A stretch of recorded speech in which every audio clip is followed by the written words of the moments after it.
Happy.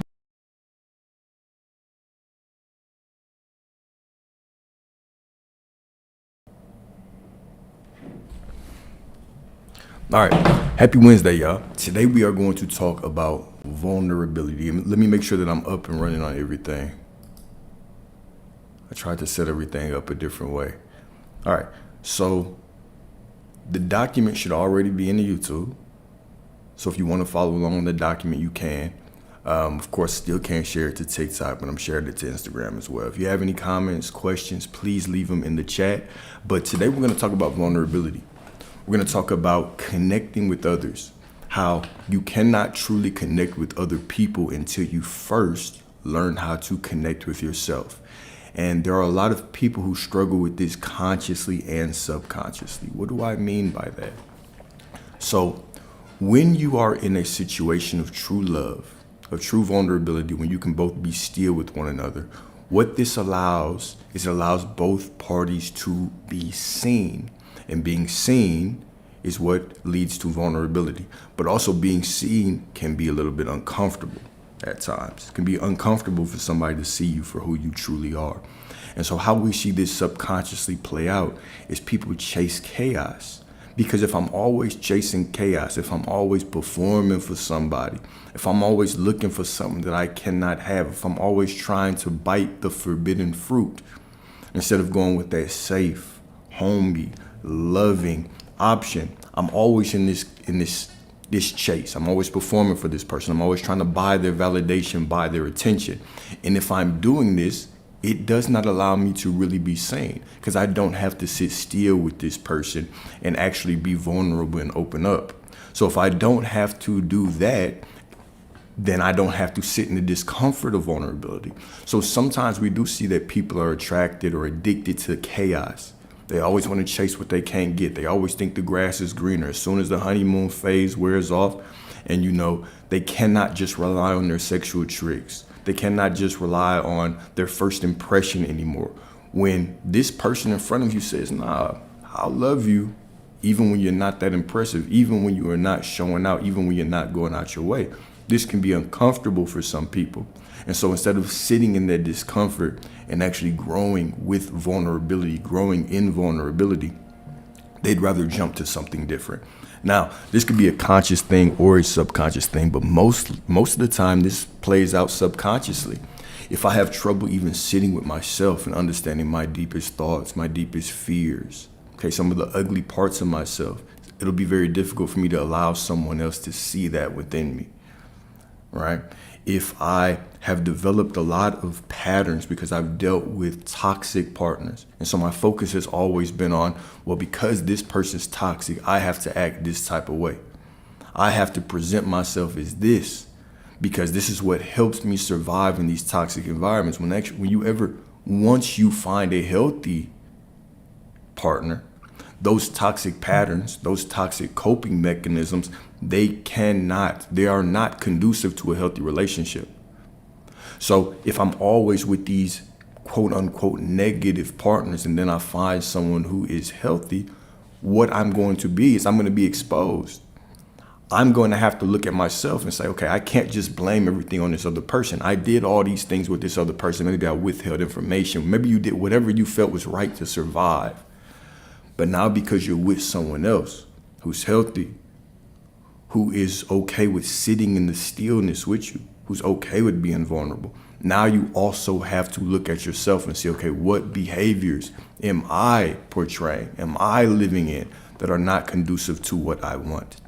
This can be very unsettling, very uneasy. The moment that you go from victim to the creator of the relationship, you're in the unknown. You're not used to this.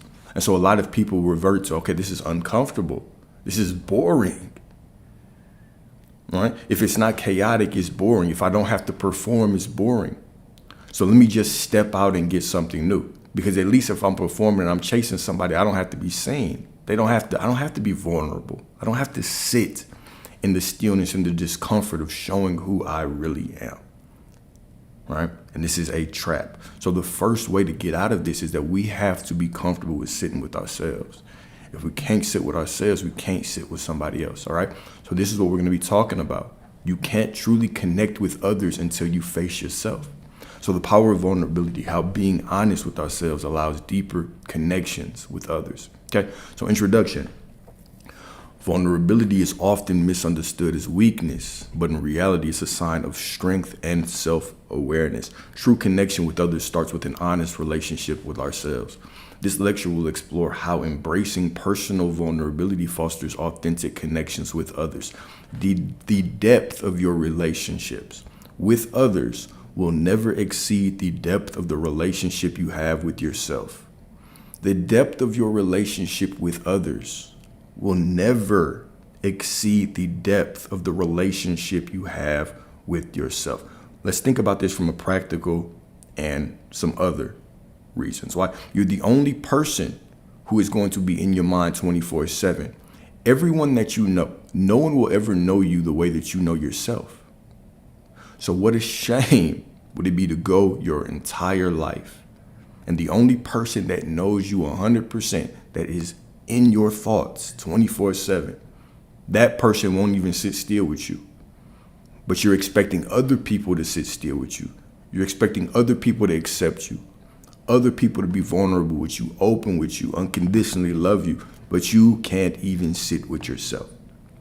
And so most people will try to bypass this process of learning themselves, sitting with themselves, accepting themselves, dealing with themselves, and just step into a situation and say, oh, well, I'm just like this because of these situations, and I need somebody that just deals with me.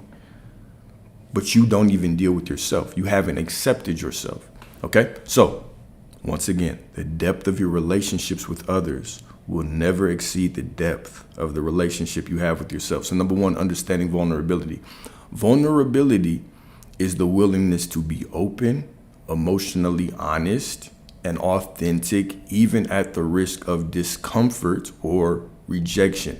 It requires self-awareness, courage, and trust, both in ourselves and in the world around us. Many people fear vulnerability because they associate it with loss of control or exposure to pain, which is true. The moment that I can sit in the stillness and I say, okay, well, I love this person, they love me. You don't have to chase each other anymore. We can sit in the vulnerability of loving each other, right? We can allow ourselves to truly be seen. This opens up the risk of them leaving. This opens up the risk of them not liking what they see.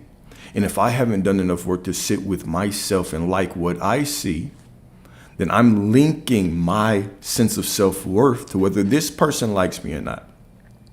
So I'm going to be very fearful of opening up. Shit, I don't even accept me. So I don't want this person to see something that they don't like. So instead of me opening up and sitting in that discomfort, I'm gonna get the fuck out of there. Okay? So many people fear vulnerability because they associate it with loss of control or exposure to pain. It is both. Vulnerability it's a loss of control. I am opening up right now and you can like this or not. But I like me. I love me. Right? So I know that if you don't accept it, we're just not in alignment, and that's fine. No love lost. Okay? But if I don't accept me, now this becomes a bigger issue, you see. Because if you don't accept me and my sense of self-worth is tied to the external world, I need you to validate me so I can feel good. Well, I'll always be in compromising situations. Okay? So reflection point, when was the last time you allowed yourself to be truly vulnerable? When was the last time that you allowed yourself to be truly vulnerable? And then what emotions came up? All right? The common human experience is that it's a lack of control. Right? It's an exposure to potentially be hurt. There's an uncomfort. You step into the unknown. But like I'm always saying, right? The unknown, this is the area of soul expansion. This is a consciousness expanding area. When I step into the unknown, this is when I grow the most. When I'm in the predictable past, when I'm in the predictable, life that I've created. Because your brain craves predictability. Your body craves predictability. This is why we'd rather suffer in an environment that we know than step out into something new. People will stay in a job that they hate for 10, 20, 30 years, right? Knowing that they want to do something more, not because they'll stay in that same job just because the unknown is uncomfortable. They know they want better. They know they want more out of their life, but they would rather suffer and struggle in the familiar, predictable environment that they're in than move out to something new. This is why people stay in abusive relationships, right? That and other psychological reasons, of course, right? But we see this play out in so many ways, right? I would rather be able to predict my suffering than step out into something new. Well, this is how most people think, unfortunately. All right. So, an example, think of a leader who admits their mistakes. Their honesty doesn't make them weak. It earns them respect and deeper trust from their team. Think of this, okay? How difficult is it for us to admit when we're wrong? This is one thing that everyone has to step into this, especially if you want any kind of healthy relationship, friendship, business relationship, whatever. You're going to have to be able to step into the discomfort of saying, damn, I made a mistake. I messed up. It cost us this. Let's move forward this way. How can we move forward from this?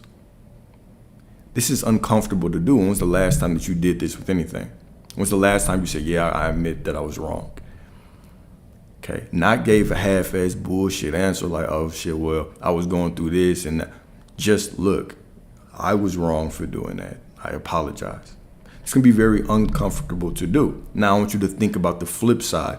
Have you ever met someone who could not admit when they were wrong? Think about how repulsed you are of their energy. You don't want to be around people like that. Like, oh man, you can't even admit when you were wrong. At least if you admit when you're wrong, we could move forward. But you not being able to admit when you are wrong, now we automatically write them off as untrustworthy. And so there's multiple levels. Everything is multidimensional, right? So if I cannot admit when I'm wrong to myself, I'm untrustworthy to myself. If I can't do it to others, I'm untrustworthy to myself and to others, right? So how could I build vulnerability? How can I build healthy relationships if I reject admitting when I'm wrong? Okay? So the leader who is able to admit their mistakes, the human being, a woman that comes to you and says, maybe I did this wrong, I made this mistake, how can we move forward? It's much better than somebody just not admitting. A man that can come to you and say, look, I thought this was the right decision for us, but it wasn't. Look, man, I'm sorry. So how can we move forward? How can we fix this? This is the new direction. Now you are transmuting the discomfort and the unknown into deeper connection. This is what relationships are about. It is about stepping into discomfort, uncomfortable situations, and transmuting those situations into something better, something more healthy, something more wholesome, a deeper connection, more intimacy, more vulnerability, all those things that we say that we want. They require discomfort. So you can think of anything that shows up in your life that's uncomfortable as the Most High, the universe, giving you an opportunity to expand in your love with this person that's in front of you. Okay? You can reject these if you want. You can reject these opportunities, but by rejecting these opportunities, you deny yourself the opportunity to grow. All right? You have to be able to admit you're wrong, which requires you to be able to sit with yourself and accept yourself where you are right now. I thought this was the right decision for my life, but it wasn't.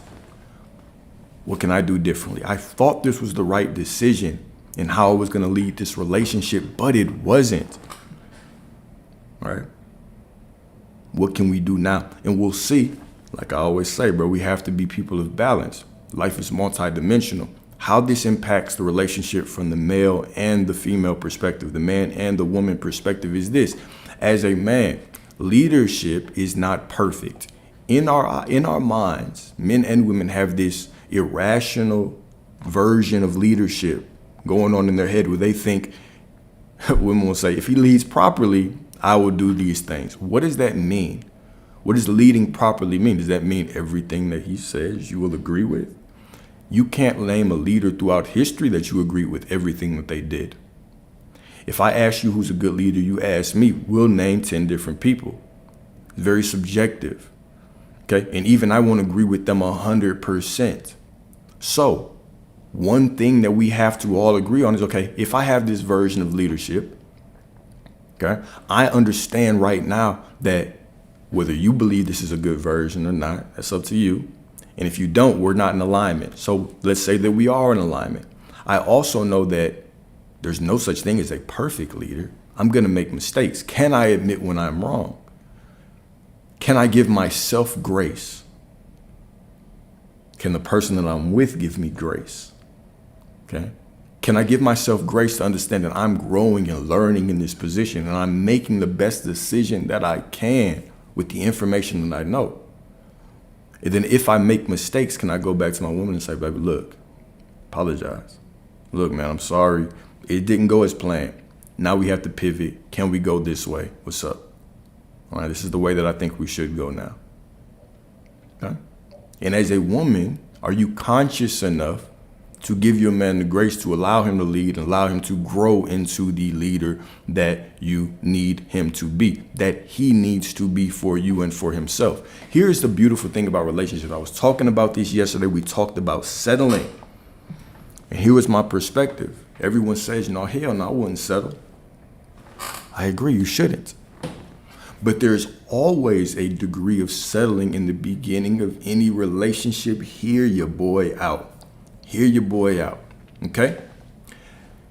If we walk into a situation together, there's no one that will come up to me and be able to communicate with me perfectly off top. They might be lacking in certain emotional intelligence categories. They might have other shortcomings, but as we pour love into one another and grow over time, we learn each other, we get better for each other. So the divine union that you're looking for doesn't happen on the front end, it happens on the back end. It happens after 2, 4, 8, 10 years of work together. But you don't just walk into each other's life and boom, perfect match. It is about, am I willing to work for this? Do I love this person enough? Am I willing to be vulnerable? Are we able to use every single mistake, every single moment of discomfort as a bridge to greater connection? If we are, it works. It's beautiful. It is a divine connection. At the end of 8 years, people are looking at us, oh my God, this is so beautiful. How did you get there? And we say, it's work. And they're like, man, I just want to find my person, but they continuously, this person was an 80% match. They said, no, hell no, the grass is greener. This person was a 75% match. Hell no, the grass is greener. This person was just a 50% match. Now they're like, damn, I should have stayed. The other people weren't so bad. And so you see that if I had just sat down with that person that truly had the best interest for me at the age of 26 and we had worked until 36, we would have been better off. We would have been built that divine union. So yes, you can damn near make a divine union with almost anybody. Not almost anybody, but you can make a divine union with a lot of people. But the main criteria is, do y'all have respect for one another? Do you have the grace for one another? Are you able to work with one another? Do you want to be there? Okay. Or are you just looking for this fairy tale to start in the beginning and last forever? You have to build that fairy tale over time.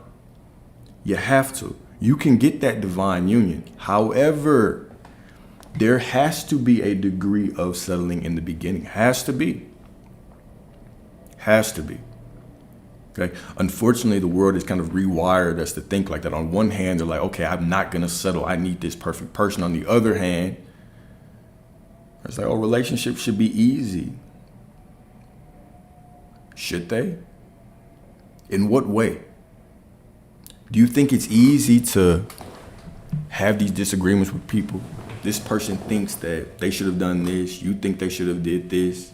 They've hurt you, but they didn't have the intention to hurt you.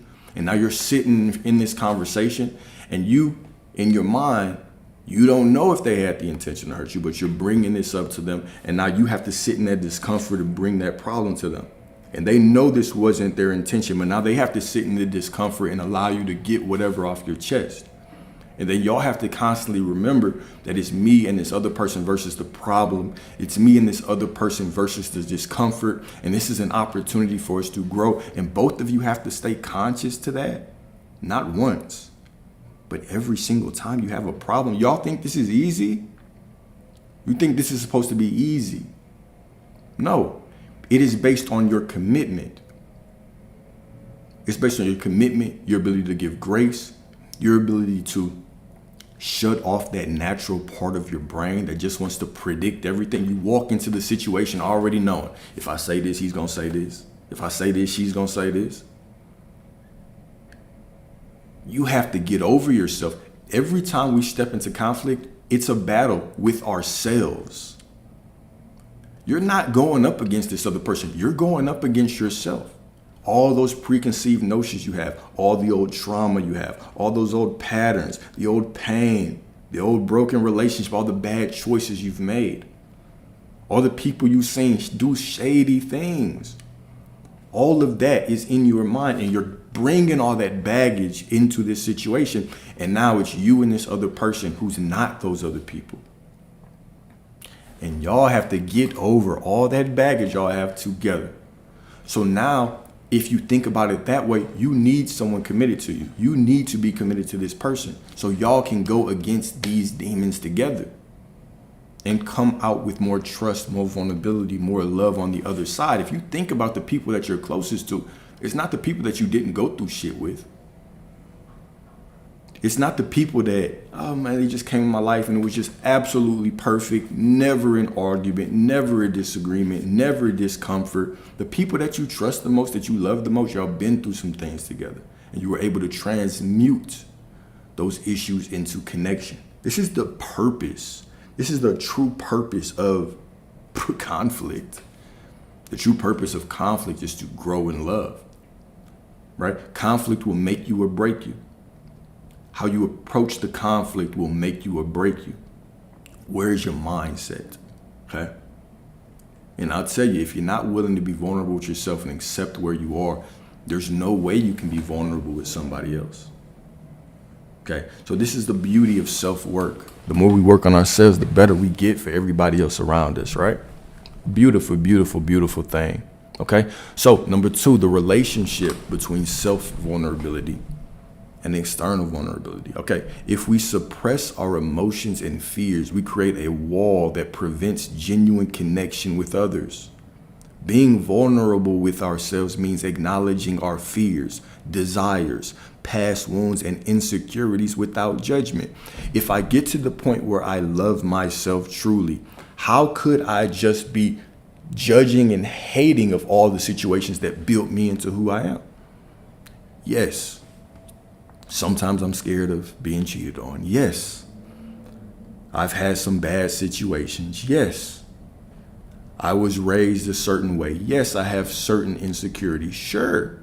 And all those things are brought with me. I had to acknowledge those things in order for me to get past those things and grow in vulnerability with myself and then with somebody else. If I'm just completely trying to drag all that with me, right?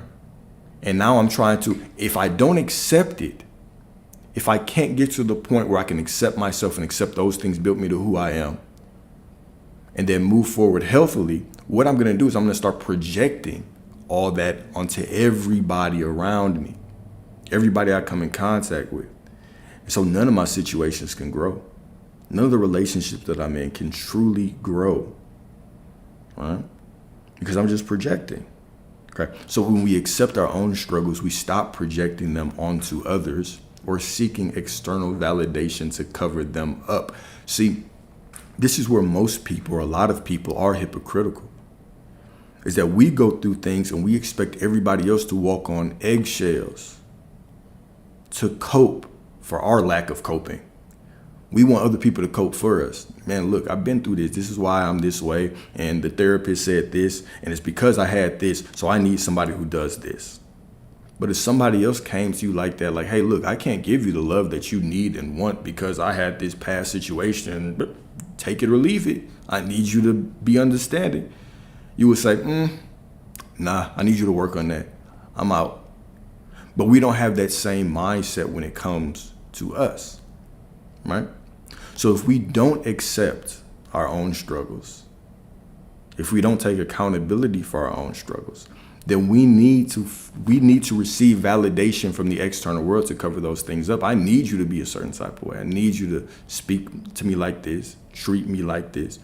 I need you to walk on eggshells, not bring up this topic because it's uncomfortable for me. I need you to validate me so we can cover up my past insecurities, my past pain. Right? This isn't fair to anyone. This is not what love is supposed to be like. Right? Love is supposed to be the mirror that puts up your flaws, your insecurities in a more holistic way than anything else. Nothing in your life will trigger you. No one in your life will trigger you like the person closest to you. And so we have this false sense of a relationship where we think, oh, this person's gonna come in my life. They'll never trigger me. They'll never hurt me. It'll be perfect. It'll be so easy. And we'll fall in love on day one. And we'll be in trips. We'll be in Barbados next week and married next month and 3 kids and no argument. And nah, hell nah. Your divine counterpart is the person who will trigger you the most. They will know you the most. They will see you the most. They will push you the most. They will make you, hold you to be the most accountable for all the shit that you've been through. All right? They will need you to be accountable so y'all's relationship can grow. All right? So, reflection point. What is one fear or insecurity you often avoid confronting? And then how does it impact your relationships with others? Okay. What is one fear or insecurity you often avoid confronting, and how does it impact your relationship with others? All right. Interesting thing about this is that if you can't think of a fear or insecurity that you often avoid confronting, you got some work to do. You have some work to do. All right. Maybe you can't talk about certain situations. You just want to go ghost. I just rather disappear here. I don't want to have a conversation about that. Oh, they do something I don't like. I'm just going to disappear. I'm not finna call anybody out on that shit. Because I don't want to sit in that discomfort. All right. You've been cheated on so many times that it's like, damn, I don't want to step into a relationship. Like, I can't even trust people. And because I can't trust people, I show up as a half-ass version of myself. I want you to think about a relationship without trust. If you don't trust someone, think about this truly. If you don't trust someone, do you feel as if you show up in that situation as the best version of yourself? Do you feel like you give to the best of your ability? Like you love to the best of your ability? Gentlemen, if you're with a woman, you don't trust her, do you feel like you can lead her, protect her, provide for her to the best of your ability? Ladies, if you don't trust that man, can you be as nurturing and as peaceful and as loving as you want to be to him? Honestly, can you? The answer is probably no. Right? If I don't trust that person, how can I truly be a good version of myself? All right?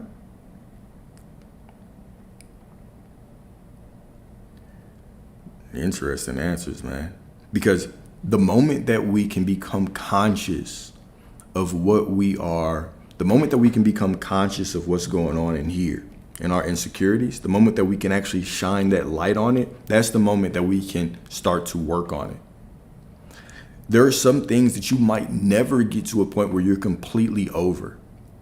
But what you'll see is that when you become conscious of these insecurities, the world will constantly present you opportunities to face your fears.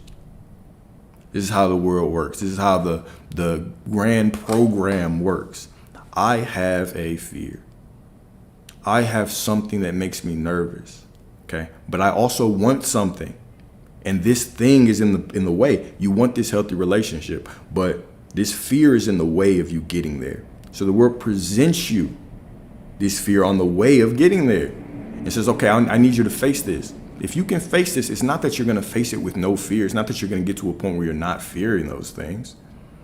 It's how can I turn these fears into deeper trust, deeper communion with this other person? Because sometimes it's not even really about overcoming that thing. It's about, can I sit in the discomfort and have an open conversation about how I'm really feeling with this person that really cares and really loves me and wants to help me through this. And now we can transmute this fear into connection. Okay? But if I don't think about it like that, then what it does is it becomes a bridge to, basically it just becomes a bridge that fucking falls apart. And the situation falls apart if you're not willing to step in that discomfort, right? I want you to change your thought about discomfort. Change your thought about the unknown. This is the soul expanding space. When I'm in the discomfort, I'm in the soul expanding space. When I'm in the unknown, I'm in the soul expanding space. All right? This is all it is. This is the opportunity. Your soul is like, all right, it's time to grow. It's time to step to the next level. You want this divine connection? Here you go. Are you who you say you are? And you are. So step into that discomfort. All right? So, key point, self-vulnerability allows us to show up as our true selves, making our relationships more authentic.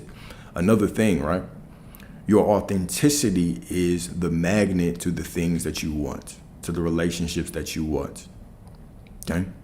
Imagine being a shell of yourself for the next 60 years of your life because you showed up as a lesser version of yourself, and now you've attracted someone that's not even in alignment with who you really are.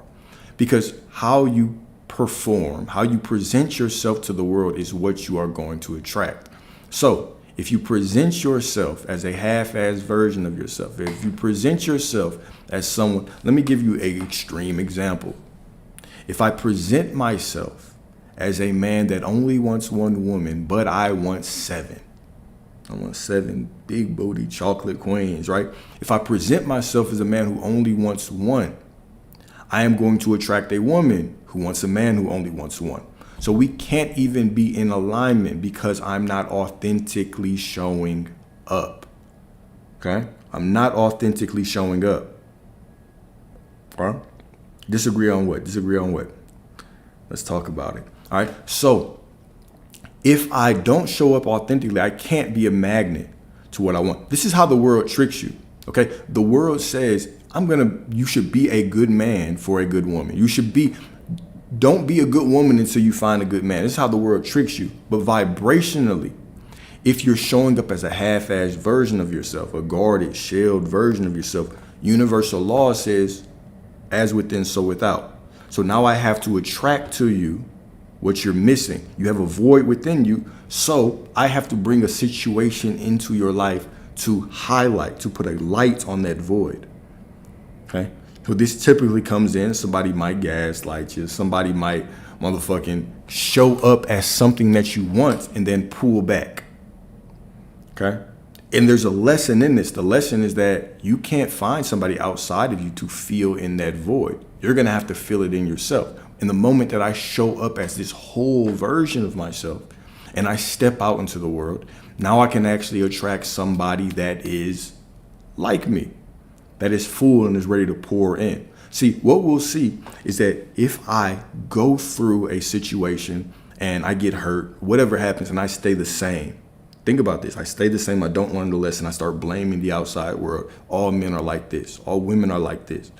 What happens is I stay on the same vibration. If I'm on the same vibration, guess what I have to attract? The same type of shit. So I'll attract these same situations over and over and over again. This is how much the Most High loves you. This is how much the universe loves you. Is that the moment that you say you want something, you start attracting situations to get you there. You can either learn the lesson or stay the same. But if you don't learn the lesson, you just get the lesson sent to you over again. We can do this all day. You can do this for the rest of your life if you want. This is why certain people get stuck in loops where they think all people are the same. They can only attract the same type of people. All their situations in the same because they stay the same. Right? You can only attract, you can only get things that are in alignment with your level of consciousness, okay? And then, yeah, all these videos are all on YouTube with the documents and everything. Okay, I just can't put the document on TikTok because TikTok shit. All right. So the name of the game is learning the lesson as it presents itself to you. The name of the game is stepping more into an authentic version of you, understanding that there's a God within you, understanding that the Most High flows through you, understanding that you are everything, that the universe is within you, and the universe doesn't walk around guarded and half-assed. The universe doesn't walk around thinking, I'm going to be a good universe if this other person is a good person for me, right? That's not how the Most High operates. So why are you operating like that? It's because you don't know who you are. It's because you think that you are of this world when you're not. You're just here. Okay? You are just here.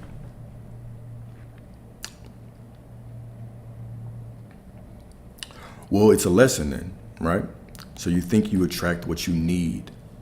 Your closest connection, he is selfish, and I am too selfless. All right, so let's think about that.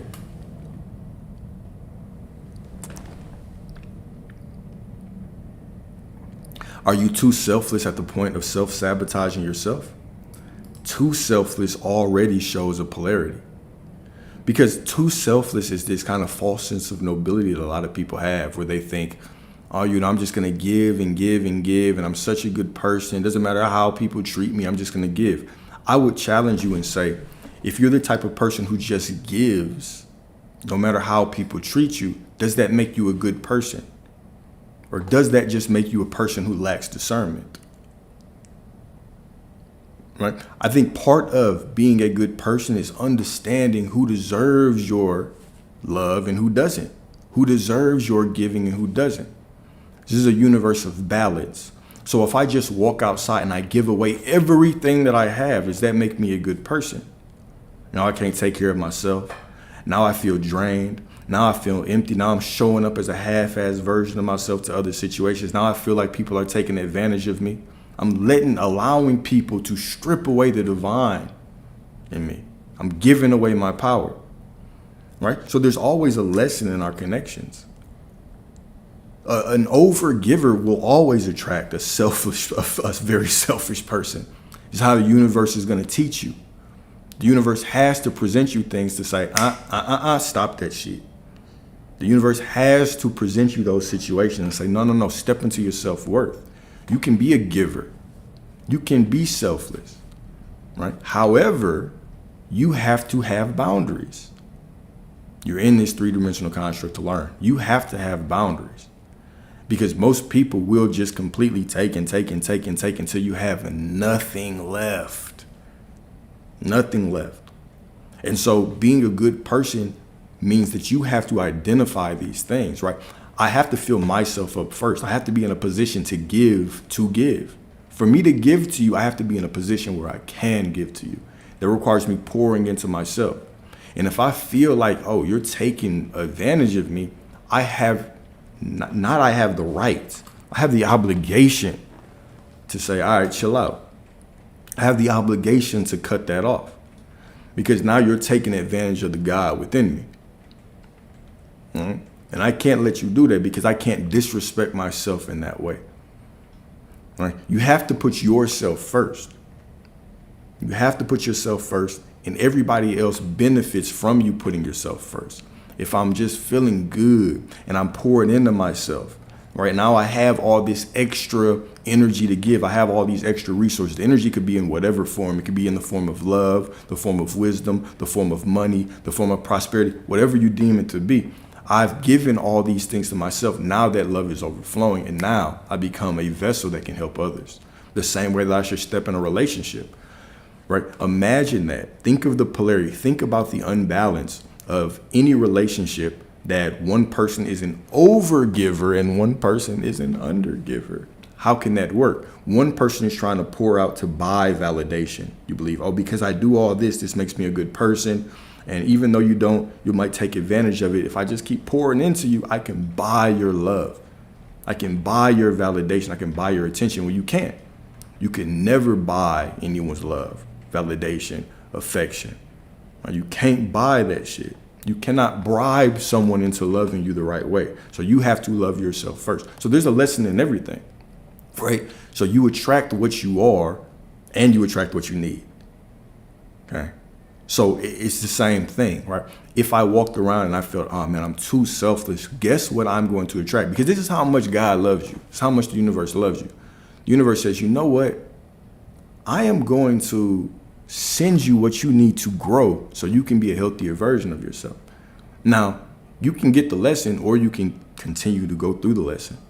But because you're not having boundaries, I'm going to send you somebody that makes you implement boundaries.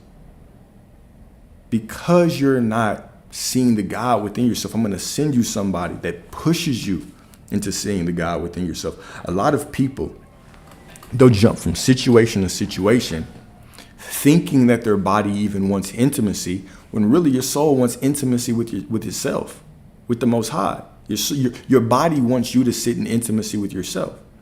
But you're misinterpreting what this means. And you're like, oh, I have to jump to somebody else to heal. Oh, this person seems nice, right? And so instead of you sitting alone and doing the analysis and being like, oh shit, I do need boundaries, okay? You misinterpret this as, oh, I'm gonna go deal with somebody else. And you keep attracting people and their only purpose is to push you into a greater knowledge of yourself. Some of your relationships, that's what they're for. Some of your relationships are literally just trying to push you into a greater understanding of yourself. And if until you learn that lesson, you're going to stay in that relationship, they're going to continue to circle back, or you're going to finally walk out of it because you're like, enough is enough. And you're going to attract somebody that's exactly the same. But they might come from a different perspective. They might be a little bit more smooth, right? This other person might be a little bit colder with the game, right? This other person's attitude might be a little bit more in alignment with what you want at first, but they will all end up the same until you learn the lesson, okay? But this is love. This is unconditional love of God and the universe. All of the experiences are for you. They're to expand you. They're projections of you. And once you understand that, boom, you become the master of the game. When you can wake up in the morning and look at yourself in the mirror and say, okay, I wonder what the Most High is going to give you, boy, today to grow. I wonder what this person is teaching me. I wonder what this situation is going to bring to me. Okay, now you can walk through the game with a different confidence, with a different perspective, with a different love of yourself. Right? So, everything is being attracted into your life for a reason. Right. And I typically say there's 3 reasons. This is how I break things down. Right. I say that you can box most things into 3 reasons. Number 1, it's in perfect alignment with who you say you are, meaning you are on the right path. I want prosperity. Prosperity shows up. Boom. I want a healthy relationship shows up. Boom. I'm in alignment. It's what I want. I accept it. Number 2, it's completely against what you want. I want a healthy relationship. The shit show shows up. All right. I have an obligation to reject it. And if I reject it, I am sending a major signal out to the universe. And I'm saying, bro, this is not who I am. And now my world quantumly changes. We step into a quantum leap because I can completely disregard what's not in alignment with what I want. Yeah, you would have been a fun time tonight, but that's not what I'm looking for. That's not who I am anymore. All right. She would have been great tonight, but that ain't what I'm looking for. And number 3 is it's a lesson. It's a soul expanding experience that might show up and look good at first. Great first impression. The words are smooth. The vibes are good. The night is cool, right? And then you start to dig deeper into one another. You start to dive within one another and you see, okay, this isn't in alignment. They might hurt you. It shows up as a heartbreak or whatever. This is a soul expanding opportunity, a soul expanding experience. Everything can pretty much be, there are outliers, of course, but everything can pretty much be bucketed into these 3 things. And if you look at it from these 3 situations, in alignment, not in alignment, so I reject it, or a lesson, now when are you not growing? When are you not learning? All right. Cool. I appreciate that question. Thank you. I like that comment, right? Because that's something that we all deal with. It's something that we all deal with. All right. So number 3, the consequences of avoiding self-vulnerability.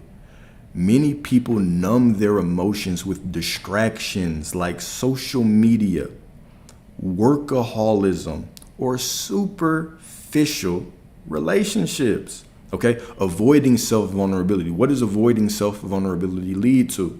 It leads to surface level connections. If I cannot connect with myself, I cannot connect with these other people, right? This is the same thing that I was talking about earlier, right?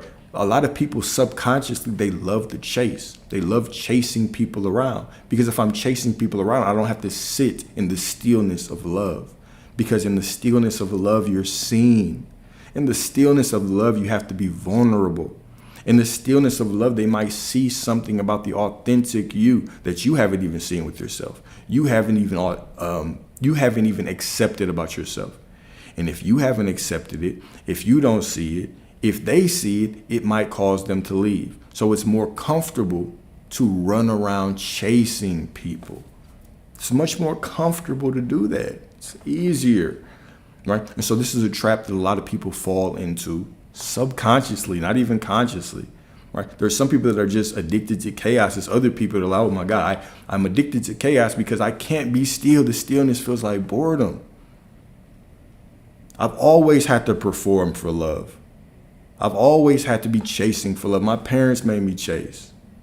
The teachers made me chase. The jobs make me chase. The money makes me chase. All my exes made me chase. I have to chase you. So if I don't chase you, I don't feel comfortable because you can really see me now. And I have never even sat by myself long enough to see myself. So I can't let you see me. Right? So a lot of people are running away from true vulnerability. A lot of people say they want vulnerability, but they don't. They want the chaos because they can hide in the chaos. Right? So until you can sit by yourself, until you can accept yourself, be vulnerable with yourself, it's very difficult. It's impossible for you to be able to get vulnerable and sit still with someone else. We have to do this before a relationship. If we get into a relationship, we've never been able to sit still, it's going to be very difficult. It's going to be very, very difficult. Okay? Another thing that avoiding self-vulnerability leads to: emotional suppression. Unacknowledged emotions resurface as stress, anger, or depression. You can add anxiety to that too. Let's say stress, anxiety, anger, or depression. Okay, so emotional suppression, because emotions are energy. They want to rise up. They want to be made manifest. So if I don't truly just acknowledge my emotions, accept myself for where I am, who I am, what I've been through, what I'm going through, how I feel, these things resurface as stress, anxiety, anger, depression, lashing out, right? Impulsive decisions, okay? And then fear of intimacy. Avoiding self-vulnerability leads to the fear of intimacy. Struggles with forming deep bonds due to fear of rejection. I haven't formed a deep connection with myself, so it will be difficult for me to form a deep connection with anybody else. It'd be extremely difficult. Okay? The depth of your relationship with others will never be as deep as the depth of your relationship with yourself. Never. So if you don't truly have a deep relationship with yourself, a deep relationship with somebody else is impossible. It is impossible. Okay? So reflection point. Do you ever use distractions to avoid your emotions? Do you ever use distractions? Do you use explicit videos? Do you use certain drugs, certain alcohols, different substances? Do you use sex, chasing women, right? Chasing men? Do you use these distractions to avoid your emotions? Is it difficult for you to sit still for 5 minutes, 10 minutes, 20 minutes? You want to grab your phone, you start itching like a fiend when you're not scrolling on social media. Okay? What would happen if you sat with your feelings instead of running from them? Like, what would happen if you sat with your feelings instead of running from them? And that's such a problem. You know, I mean, it's not like that. It's such a common issue that many people sit with, is that most people are hiding in relationships. Let's think about the life cycle of the average human. And it's not even our fault. It's programming that we have to break out from. So you're born.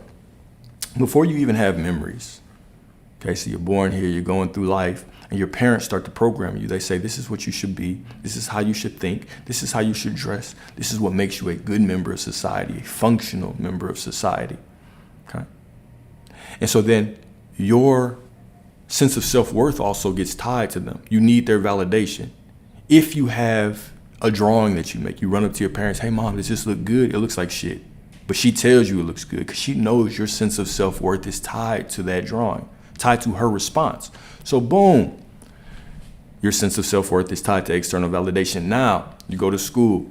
If you're a good reader, you get a sticker, you get good grades. They've developed this whole grading system to tie to your self-worth. So then you go to the corporate world. They give you performance reviews, a salary, a job title. All these things are tied to your self-worth. And then we walk into relationships. And whether we're in a relationship or not, all the things that we can do for other people, it's tied to our self-worth. The things that they do for us, the way they acknowledge us for being a good people, is tied to our self-worth. And so then that relationship doesn't go well. And so we jump into another one over and over and over again. And most people have never been alone long enough in their life to ever even develop or think about self-worth, accepting themselves. Because it does require solitude to accept yourself. For me to accept myself for who I am, where I am, there has to be an amount of solitude. There has to be this divine isolation for me to sit down and say, this is where I am. I'm accountable for this. This is what I'm doing. Right? There has to be this divine isolation that pulls you into a better or deeper understanding of who the hell you are. Right? And so if I've never had that divine isolation, I'm going to struggle with connecting with anybody. Okay? I'm going to struggle to connect with anybody. And so oftentimes we mistake heartbreak for one of the most loving things that your soul can do for you. Your soul is calling you back to yourself. It's a time for you to give yourself the intimacy that you've been begging the world to give you. You've been wanting everyone that you run across to give you this intimacy, to give you this love, to give you this connection, to give you this closeness. Give it to yourself. Finally, give it to yourself. This is not a time to suppress your emotions and run from your emotions. This is the time to acknowledge who you are. Yeah, I'm going through certain things. I was in this situation because it reminds me that I have the ability to love. And I'm not going to come out the other side of this situation a shell of myself. Right? One of the best exercises that I'll say, if you're going through these times of this divine isolation, man, when is the last time that you held yourself to sleep the same way that you would want a woman or a man to do for you? When's the last time that you went to sleep with your hand over your heart and you told yourself that you loved you, that you gave yourself intimacy? When's the last time that you looked yourself in the mirror and you said, I love you, I care about you. All right, I'm going to give you this space to grieve. I'm going to allow you to love you. I'm going to love you through whatever we're going through, and we're going to get through this together. When's the last time you did that? But we expect other people to do it for us. We expect other people to come into our life and give us this love, but we won't sit down and give this love to ourselves. All right, this is one of the best, greatest gifts that you can give yourself. Because once you start to do this, you'll realize that the love that you're seeking from everyone else is really just the love that you've been rejecting to give to yourself. You've been hoarding this love. You've been giving this love to everyone but yourself. Because the world has taught you that your validation comes from the outside world, when it doesn't. And the moment that you start pouring into yourself like this, you become a better person for everyone that comes into your life, right? So give yourself the love that you've been begging the world to give you. Your soul is calling yourself. Your soul is begging you, hey man, come on, give me some time. All right. We're in this together. It's me and you that are in this battle together. No one else. Other people come and go. Even if you find somebody and y'all spend the rest of your life together, the most of the rest of your life, you're still gonna spend time alone. Best case scenario, y'all pass away at the same time. Right? But they still will never know you to the degree that you will know yourself. They will never know you to the degree that you love or to the degree that you know yourself, the same way that you will never know them to the degree that they know themselves.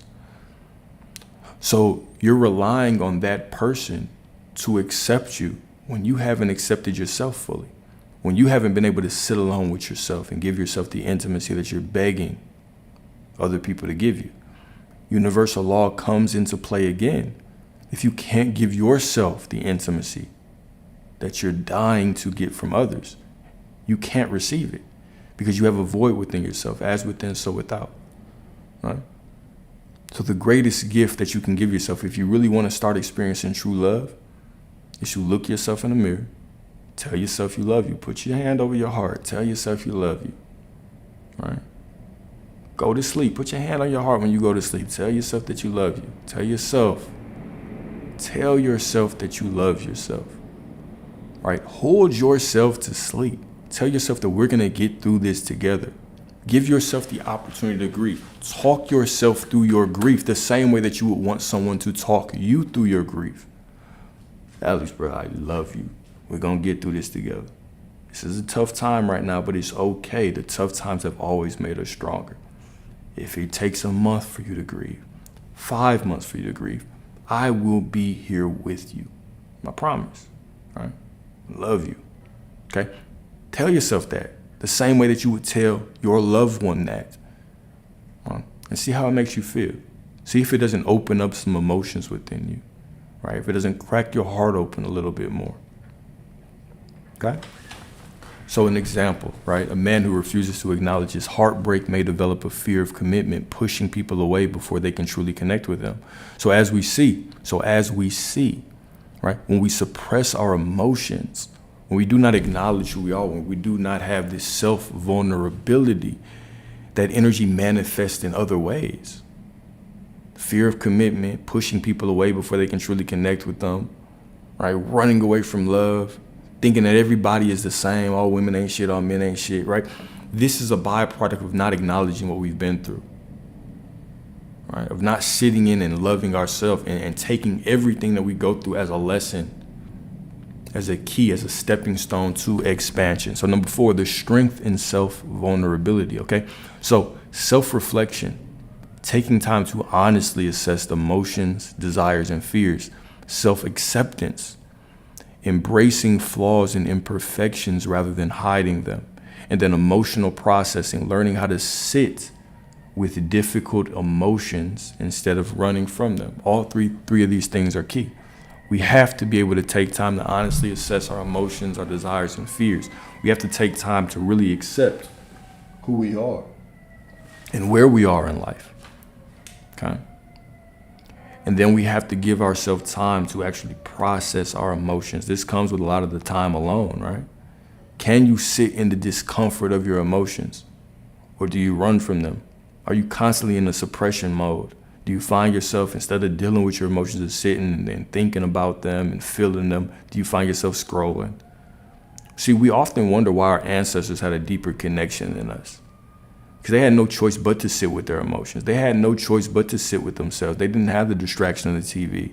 Anytime they had emotion, they couldn't scroll on Instagram and see, women clapping cheeks across the globe, right?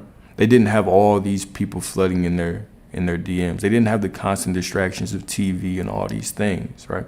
When they had difficult emotions, they had to sit with them. And your difficult emotions are always going to be a bridge to a higher level of consciousness, to a higher level of vulnerability with yourself. And this is what your soul wants you to experience, so you can be a better version of yourself, so you can start getting those divine downloads, so you can start getting the help to push you to the right people. The moment that you understand what life is as a bunch of steps to get you to what you want, you'll start looking at everything is a synchronicity. Everything is connection. Everything is a conversation with the Most High. That heartbreak you're going through is a conversation with the Most High. It's the Most High just boxing you a bunch of information, a bunch of downloads in the form of this person who came into your life to teach you some lessons. Right? So some practical exercises. At the end of the day, ask yourself, what emotions did I suppress today?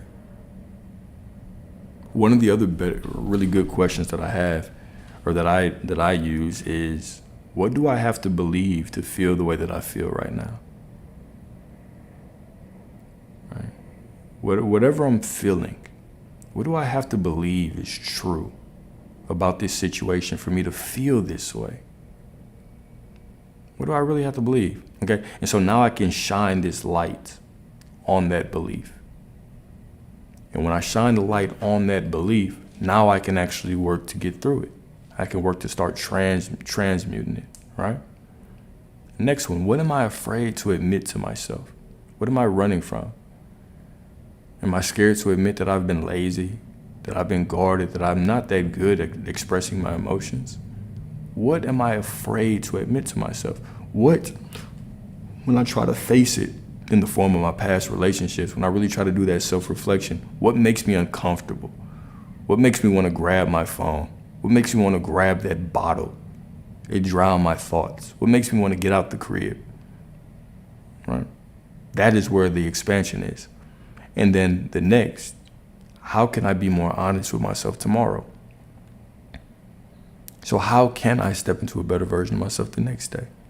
All right, what can I do? How can I be more conscious? Okay? So reflection point, what is one aspect of yourself that you struggle to accept? And then how would your life change if you fully embraced it? How would your life really change if you fully embraced what you have struggled to accept? Okay?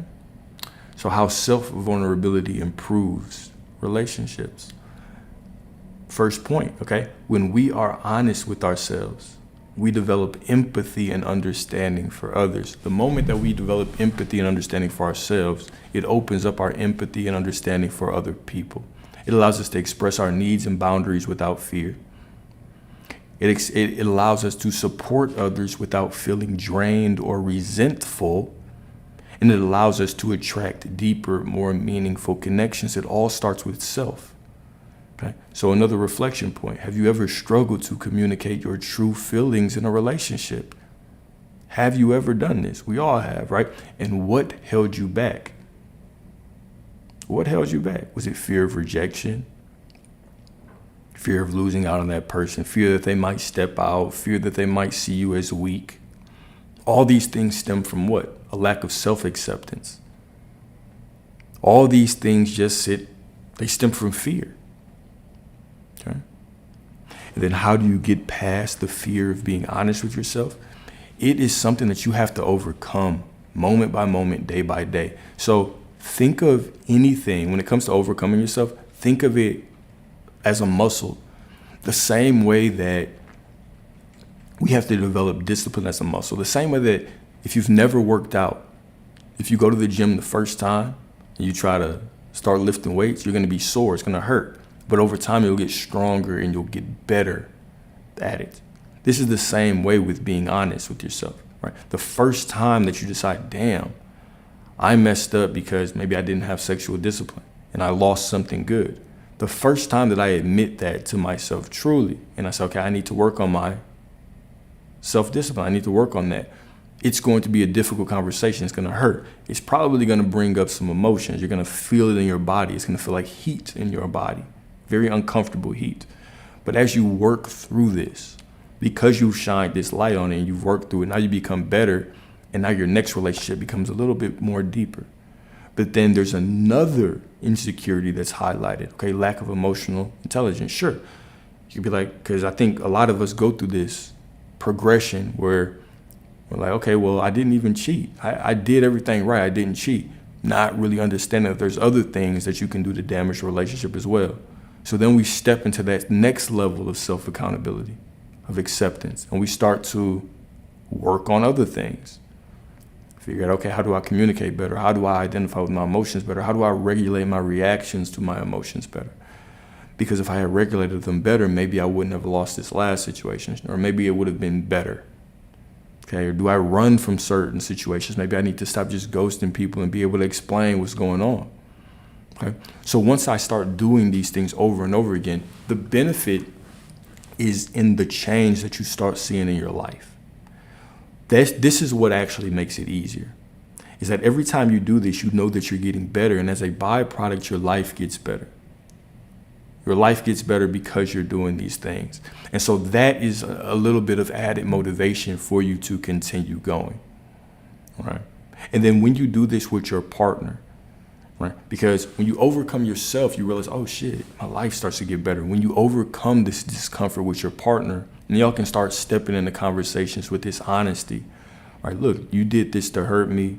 I'm not gonna say it was your intention or not, but this is how it made me feel, right? Like, what can we do to avoid this situation? This is how I would have preferred you to handle it, okay? And now when we make the problem not about me versus you, but this is a situation that made me uncomfortable. Now, I know that you're going to be uncomfortable with me bringing this to you, but we have to sit in our discomfort. We have to attack these situations, and we use this as a bridge to grow. The same way that I attack situations in my personal life and allow them to be a bridge to my growth is the same way that I attack problems in my relationship and allow them to be a bridge to growth. We transmute. We use all of these conflicts to transmute, to step into a deeper version of ourselves, right? That's another great question. How do you know if the work you've done is working if you've removed yourself from all the triggers? You don't. This is the beautiful thing about relationships, is that we always believe that we are so healed when we're by ourselves and we're isolated and no one's around, and we can do the healing work on the things that we're conscious of. But there are certain things that you really won't be triggered about until you step into a relationship with another divine soul, right? Because your relationship is going to be your greatest source of accountability. This is going to be the best mirror that you'll ever have in your life, because you and this other person are going to be reflections of one another.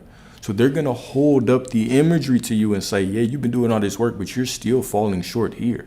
You're still falling short here. You're still falling short here. So many people have this fantasy that I'll do all this work and I'll step in a relationship and it'll just click. The take that I made earlier was that there's always a bit of settling in a relationship. And what do I mean by that? I mean that you can receive a divine counterpart, but the divine counterpart is on the back end of the relationship, not in the beginning. So I'm stepping into this relationship. We're constantly putting this mirror up to one another. We're constantly showing each other our shortcomings.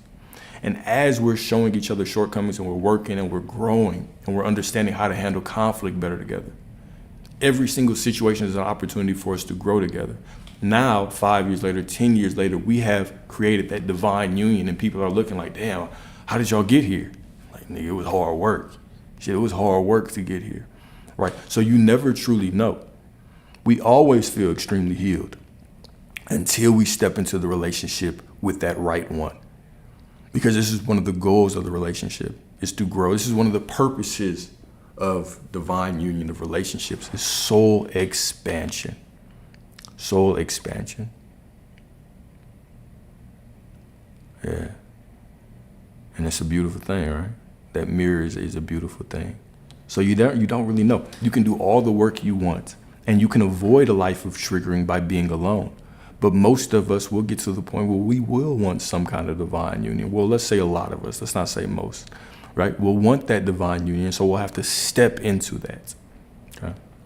And is it a such thing as being too loyal? Well, that's based on perspective. Let's say from a spiritual perspective, no. So if you're a whole person and you understand how you're giving out your energy, and you know that, and you know your boundaries, then no. If I want to attract a loyal person, I have to be a loyal person. Okay. But however, when my loyalty is allowing me to get abused, and people are just walking over me, well, now it's a problem. Okay. Now I'm using loyalty to try to buy validation. And there's a fine line, right? If you are quote unquote too loyal, it's the same thing we were talking about earlier with being too selfless. Okay.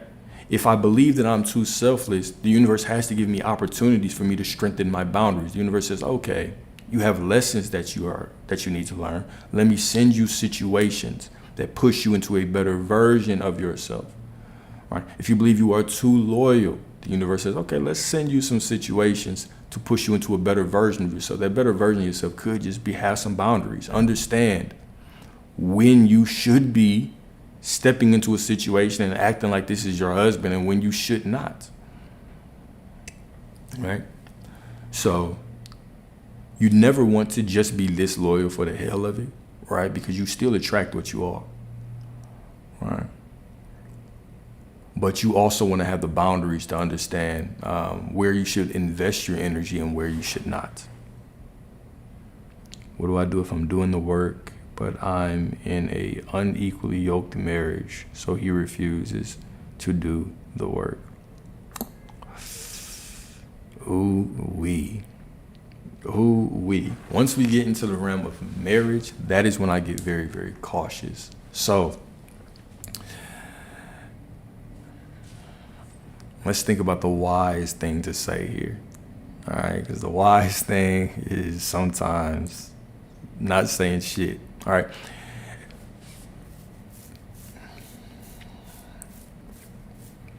Doing the work for what? Doing the work towards what? Doing the work towards loving each other right, doing the work towards spiritual ascension, doing the work. I mean, if we're talking about doing the work, we're all going to advance on our path towards consciousness at a different rate, at a different level, right? No one can drag me into consciousness. So if I wake up, I have this huge spiritual awakening, and somebody comes in my life and tries to tell me, hey, no, bro, you shouldn't believe that. You should believe this. Right? Or if I go into somebody's life after I have this awakening and I tell them that, they're advancing at their own pace. I have to accept them for who they are and where they are. I can plant a seed in their mind and say something, but who's even to say that my perspective is 100% right? The only person that knows is the Creator, the Most High, right? So I can do the best that I can going down the path that I'm on, but people wake up when they're ready to wake up. That's why you can read a book 10 times. You can get new information from the book every time you read it. Does it mean the information's not there? No. It's always been there. You just weren't ready to receive it. So we have to allow people to grow at the rate that their soul wants them to grow, knowing that there's certain things that I believe right now, that I know right now, that if you had told me 10 years ago, I would have looked at you and I would have said, okay, but what we finna do tonight? You know what I'm saying? I got this bottle. We got these women on the way. What we finna do?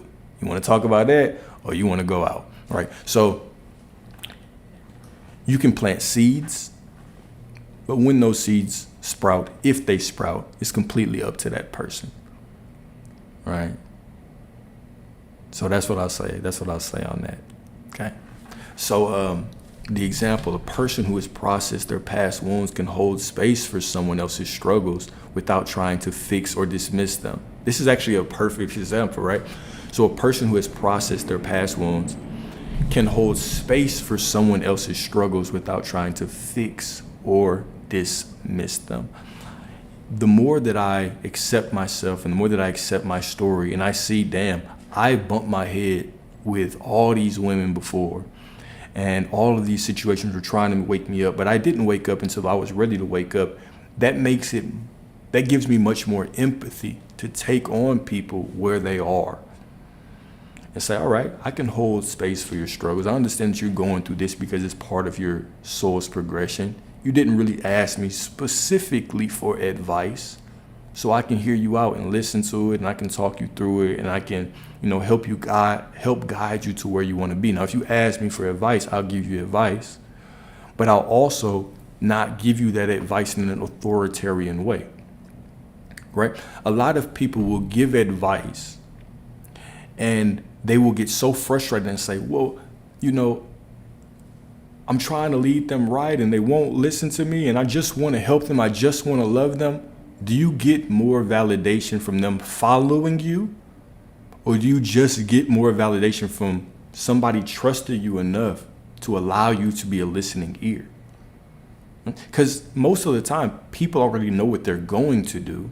They just need somebody to talk about it with, right?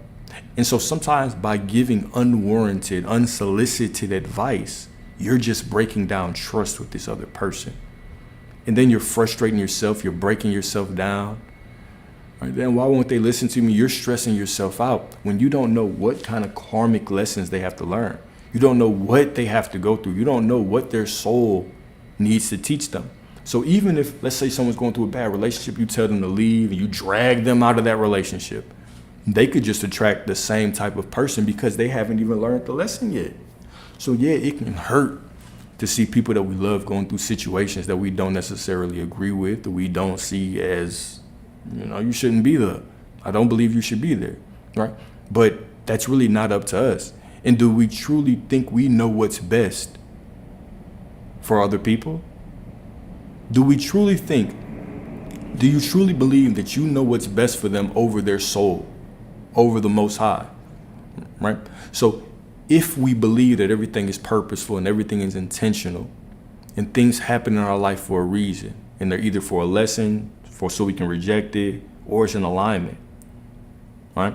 And we can look at past situations in our life and say, okay, well, I didn't like it when I was going through it, but now it's giving me a voice to speak against certain causes, certain things, certain quote unquote negative things happening. It's giving me the wisdom to maintain certain blessings that I prayed for. Right? Who's to say that that's not doing the same for that other person? Okay, maybe it is, maybe it's not. But who are you to say that it is or isn't? All right. So this comes with humility, right? There's always this sense of egoism that we always have to fight, every single one of us, right? Where we tend to think that we know what's best for most people's lives. But also, if we really become reflective in our own life, we'll see that you've probably been in a relationship and your parents told you, bro, that's not the one. You've probably been in situations where everybody was telling you to leave, but you wouldn't leave. You've probably been in situations. Here is the kicker, right? You've probably been in relationships that if your little brother or little sister came up to you and they were in the same situation, you would tell them, boy, you crazy to stay there. What's wrong with you? Yet you stayed, right? Yet you stayed. So oftentimes, like, we have to step out of the egoism of wanting to be this captain, saver everybody, right? And we have to realize people learn and grow at their own understanding, their own consciousness. I can't stress myself out about your choices, about your path, about your spiritual walk. I accept you where you are. If you ask for advice, I'll give it to you. But the love I have for you isn't dependent on, you taking my advice or not. Right? I meet you for where you are. Now, if it gets to a point where I just cannot be around you anymore, okay, so be it. Right? I'm not going to sacrifice my mental health for you. But I will allow everyone the grace to grow on their own pace, the same way that the Most High affords me the grace to grow at my own rate by presenting situations to me over and over and over and over again till my hard-headed, thick-skulled ass got the lesson. All right? So number 6, action steps to embrace vulnerability. Number 1 is journaling, writing down thoughts and emotions without filtering them. And while we do all these, these action steps, is because different actions work for different people. It's about finding what works for you. The same way that we talked about affirmations yesterday. You want to find an affirmation that speaks to you.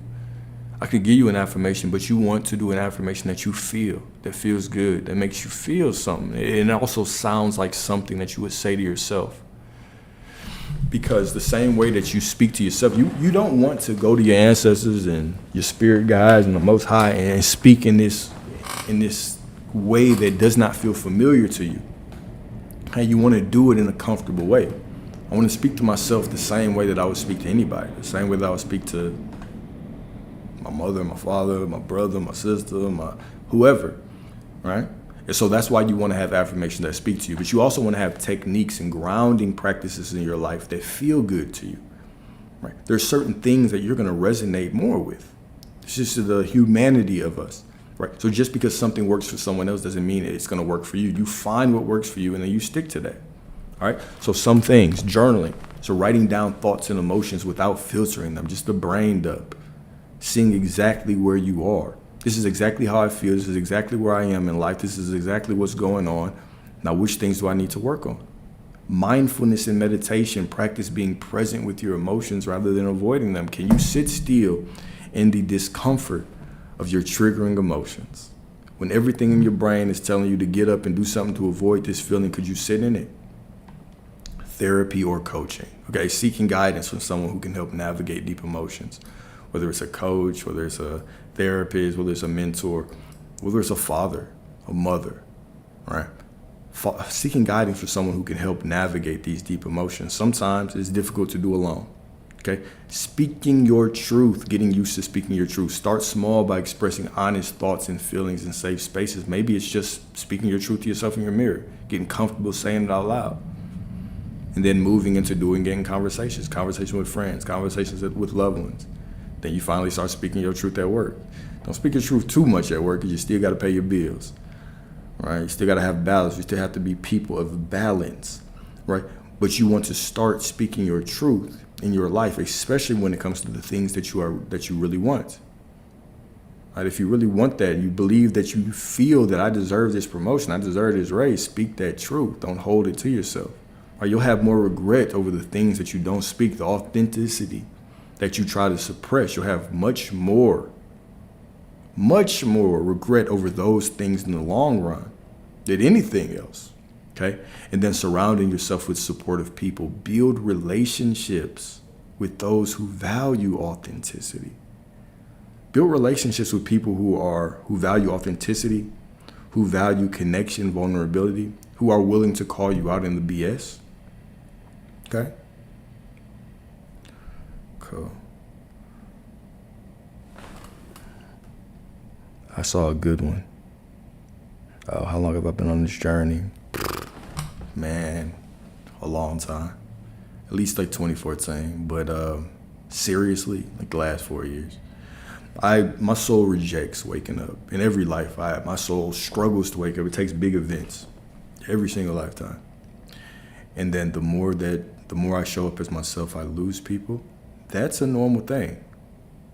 This is the divine blessing. See, our minds don't comprehend the way that the Most High works, because the way that the Most High works is too vast for our small minds to comprehend. I want you to think about it like this. Think about it. Okay, so if you study, if you study any kind of physics, right, you're gonna see that if you look at an atom is only 0.0001% matter, and the rest of it is empty space. Okay? I want you to think about life like this. All right? This just came to me. So stick with me while I try to work this out and speak through this. Okay? Now, the same way, we have to look at life from multiple dimensions. Life is multidimensional. So the same way that we have atoms, you can almost think of humans walking on this earth as atoms, as cells in a larger organism. Let's say that the earth is a larger organism or an organ, and then you have different organisms all across the universe. If you added up the minds of all of us, we are still a drop in the ocean of the vastness of the Most High. But the same way that we are just built of atoms, we're literally only 0.0001% matter. So the rest of us is energy. The rest of us is empty space. The rest of us is divine consciousness. So you're a spiritual being enjoying this physical reality. So 0.01%, let's think about that.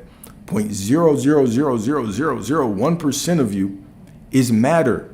The rest of you is spiritual divine energy. So even the part of you that you're perceiving is so small, such a small part of you.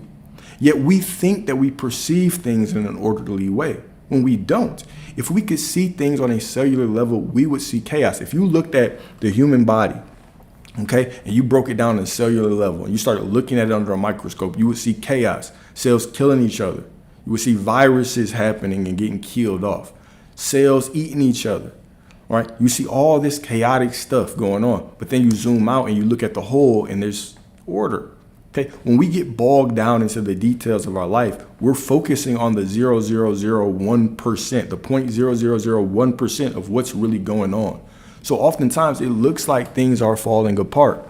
It looks like people are leaving your life, but you're sending out a vibration that is changing your state of consciousness. You're sending out a vibration that's changing the dimension, the universe that you're in.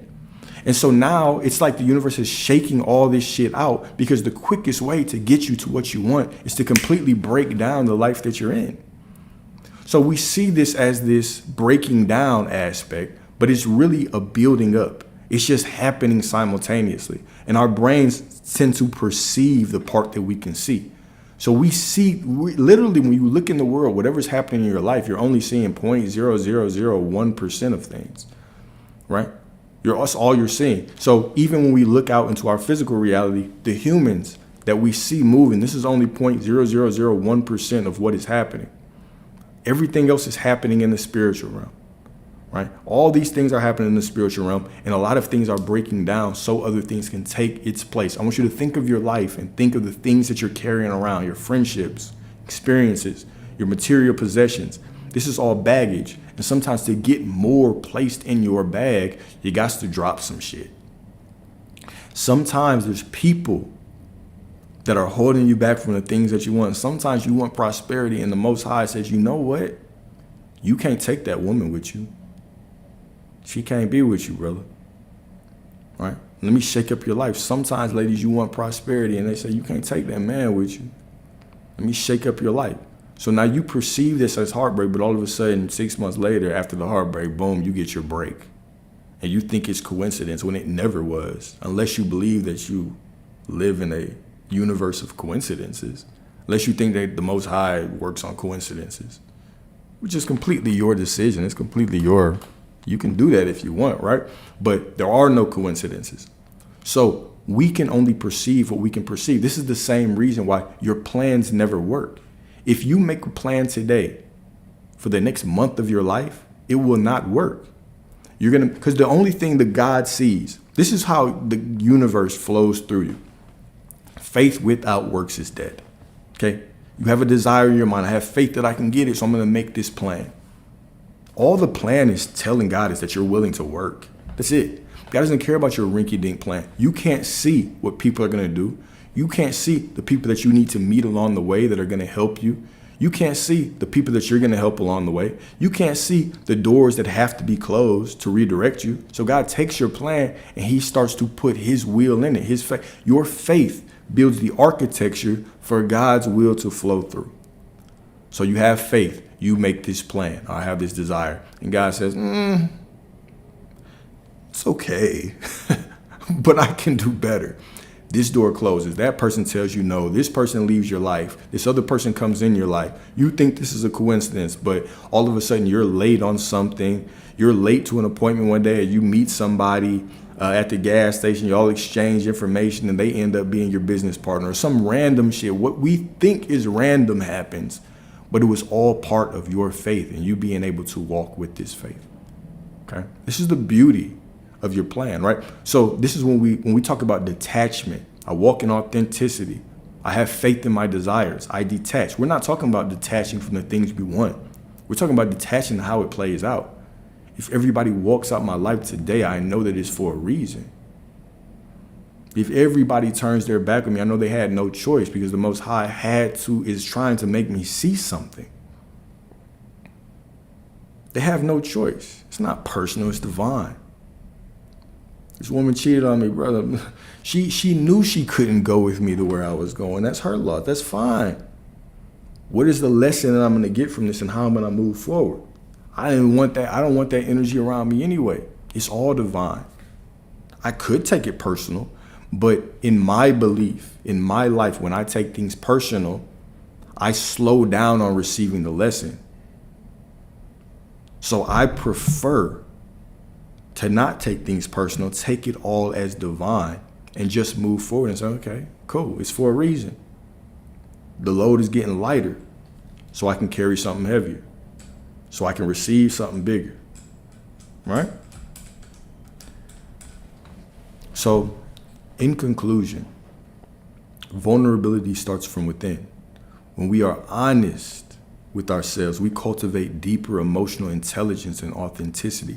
This openness naturally extends to others, allowing for more meaningful relationships built on trust and understanding.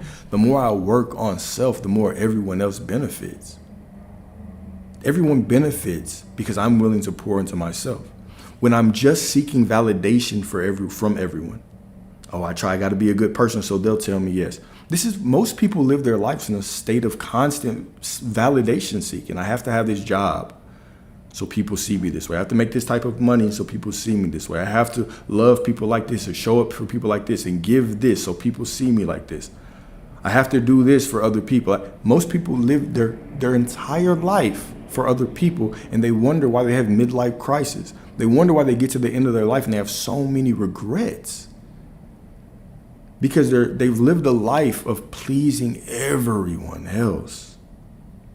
Okay, when are you going to pour into yourself to such a degree that now you just, oh man, I have so much love, so much energy, so much prosperity. Now I want to share it with other people. Right? So, true strength is not in hiding, but in showing up as our real selves unapologetically. So final reflection, what is one way you can be more vulnerable with yourself this week? Is it sitting in silence? Is it journaling your thoughts? Right? Is it signing up to get coaching or therapy or whatever the case, whatever you feel called to? Is it actually having an emotional or open conversation with somebody that you have been holding off with? This person has done something that's hurt your feelings and you can't step into the vulnerability of approaching that issue. Maybe it's starting to work on how you approach issues. Are you able to sit in the discomfort of somebody telling you that you hurt them? If somebody walked up to you and say, you know what, you hurt me, this is what you did, is your first response, yeah, but that wasn't my intention? Or can you allow them to get whatever's on their chest off? Can you help them through it? And then figure out the solution. And then at the end, you can tell them, I apologize for hurting you like that. If I had known that, I never would have went down that path. My thought process in the beginning was this, but now I see why you took it that way. Now I see what's going on, right? Hopefully we can move forward from this, and hopefully we can get better because of this experience. This builds trust. Man, come on, bro. I wasn't even trying to do it like that. That doesn't build trust. Okay? And then can you sit on both sides of that conversation?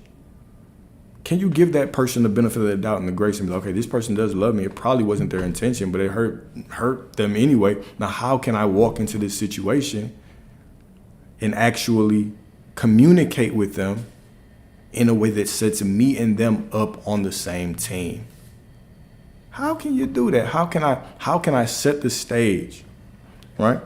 Me coming into this conversation, this is a game, right? This is game, right? I have to set the table so it's me and you versus the issue. Look, baby, you know I love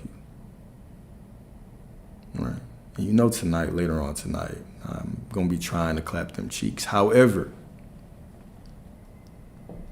I have an issue with something that happened earlier, right? And this is how I took the issue. And, I've been through certain things that have led me to believe this about how relationships should be. Can we work on this? Can we talk on this? I want to know what your intention was. I want to know, how we can make this better. This is how I would have preferred it to be handled, but this is how it was handled, and it made me feel this way. What can we do? Right? And of course, this is not easy. This is something that you work on. It's something that you get better with over time. And you learn each other. You figure out what works best for each other. Does humor work best? Does, deep emotional connection at the time of bringing this out works best? Does physical touch at the time you're talking works best? Learn your partner. This is going to be the greatest mirror that you have. But if I can't sit alone and give myself the benefit of the doubt and accept myself, then how will I get to that point with somebody else, right? So we have to be people of balance. We have to be balanced. We have to be able to sit on both sides of the fire. We have to be able to sit through the fire. Can I sit through the fire of somebody telling me that I hurt them? I didn't intend to hurt this woman. I did not intend to hurt this woman, but she's speaking her truth right now. Right? Or this man comes up to you. You ain't mean to hurt this man, but he's speaking his truth to you right now. And it took courage for him to come to you with this truth. Right? It took courage for her to come to you with this. Okay? And so we see how we can easily ruin this connection on both sides. Me having quick rebuttals, you attacking me, or me attacking the other person have quick rebuttals. We can see how trust can collapse. But when you attack these situations gracefully, these situations gracefully, one at a time. Me and you versus this issue. Me and you versus our discomfort. Everything gets better. Y'all sex gets better. There's connection gets better. The trust gets better. Communication gets better. And now, on the backside of the relationship, you find that divine connection. Because everybody wants to find it up front. Everybody thinks that you're just going to run into somebody and the communication is just going to be on point up front. Y'all are going to try based on what you read in the books, based on what worked in the other situations that you were in. But you never know until you know. You don't know until you know. And so when you step into these conflicts, one after the other, because you're going to be doing this for the rest of your life. It's not a one-time thing. We never fight. We never argue. Man, shut y'all asses. That's because y'all don't care about each other. You don't care about the connection, right? So you attack these situations one after the other, and you allow these things to be a bridge into connection, into intimacy, into vulnerability, into passion, into trust. And now y'all are the couple at 50, 60, 70, still in love with each other. Because y'all have proved your commitment and your love to one another over and over and over and over and over and over and over again. And by the time that you get 30 years in it, and people are like, is this your soulmate? Yeah, I couldn't see my life with anybody else. But when y'all first met, there were certain things that, right? They weren't the best person that you ever had sexually. We living in 2025, right? You meet a woman, you're probably not gonna be her best. You meet a man, ladies, you're probably not gonna be his best. Right? There are gonna be other things other people excel at. However, when we pour into this situation together, we build a divine connection that cannot be overcome by anyone else. Right? But it requires work, openness on both sides, all right? So the final thought is that the depth of your relationship with others will never exceed the depth of the relationship you have with yourself. All right, y'all.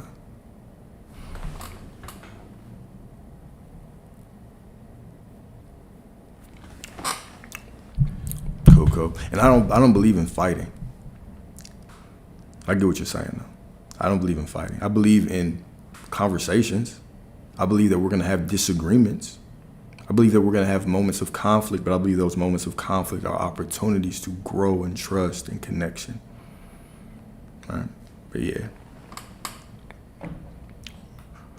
We don't need to fight at all, right? But to think that we'll never disagree, that's a fantasy. And that's not even what anyone wants.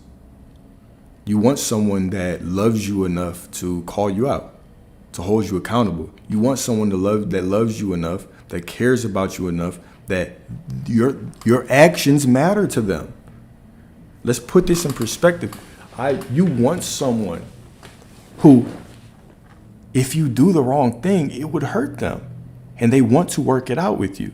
And then you want to work it out with them. You don't want someone who does not give a damn. You don't want somebody that you never disagree with. They probably don't give a damn. They probably don't want to be there. Right?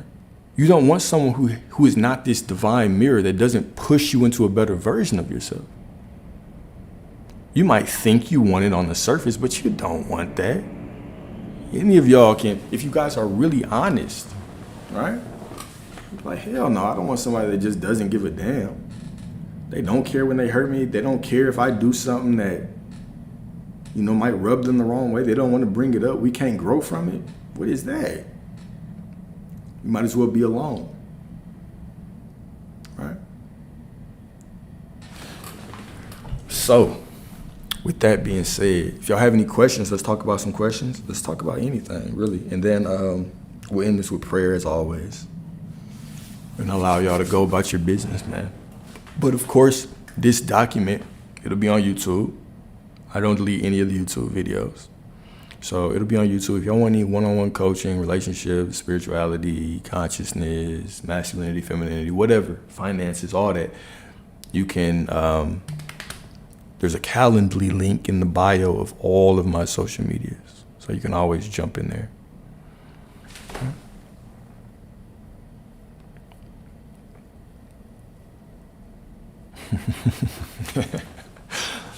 Normalize asking people if they've healed before they try to get into a relationship. That's funny. No, I feel you. It's on the surface, it's a good question, but when you really think about it, it doesn't matter, because I want to know if you're, I get what you're saying though, because I want to know if you're accountable enough to see where your shortcomings are. So if I ask you what happened, what were the issues in your last relationship, and you just immediately start trashing the people that you've been with, well, I know that you probably lack some accountability, right? So I want to at least know that you understand the holes that you possess in the last situations, whether it was sexual discipline, whether it was emotional intelligence, all those things, right? I need to know if you're working on those things. Are you accountable enough? Because if you're not accountable, then we can't grow together. Everything's gonna be my fault. The same way that you tell stories about your ex is gonna be the same way that you tell stories about me. So I might as well just leave right now. Because if you can't even perceive how you were wrong, it's gonna be very difficult for you to make anything work, man. Like, if I can't at least accept that, all right, I was the common denominator in choosing all those people. If I can't even accept that, so I have no business in a relationship with anybody. Right? I need to be sitting with myself. Deep meditation, deep inner work, journaling. Why am I missing the lesson over and over again? Right. So I agree, man. You want people that are doing self-work. Now, the other side of that is, even if you get to a point where you're 100%, you believe you're 100% healed, whoever you step into relationship with is still going to expose you to different triggers that you have, or because you can only do so much healing alone. So by the time you get into another relationship, I'm still going to do things that trigger you, because I'm a different person with different perspectives, different experiences. We're going to disagree on things. So we're going to trigger one another. Now, how do we move through those triggers? How do we fight through those triggers? How do we work together to be a better version of ourselves for one another? Okay, this is where that magic is. This is where that transmuting is, right? And so you'll see that it, like I say, life's multidimensional. If you're the type of person that can see their faults in past situations, then if you actually like me and want to be with me, then you're the type of person that I can build with. Because as we go through trying situations, we'll both be willing to work to fix it. You feel me? Oh, my bad. Did you ask something and I missed it? I apologize. Yeah, for sure. Yeah, some people are aware, they just don't take action, right? Because, just because you know doesn't mean you care. Just because somebody knows they messed up doesn't really mean they care. And this goes with a lot of things, right? So if you're in a situation with some people are accountable enough to change. They just don't give a damn about you enough or me enough, right? So it doesn't matter. It still comes down to, does this person want to work it out with me? We can get through a lot. So there are going to be people who haven't done a lot of self-work because they really haven't liked the people that they've been with. And then when they get with somebody that they like, you know what I'm saying? Now they're introduced, I got to fix all these things about me. But this can be a difficult situation because if you're not even used to doing difficult work on yourself, then you're going to already be behind the 8 ball, behind the curve. So it's always healthy to take inventory of your last relationships and say, okay, where did I struggle? Where can I improve? Right? You don't want to just ignore everything and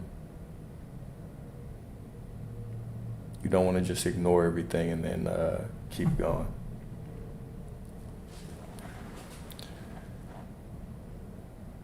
So if you want me to, I know you said it kind of answers your question. So if you want me to go into more depth, let me know, and I will. So how do I sexually show up in my marriage when I'm emotionally disconnected?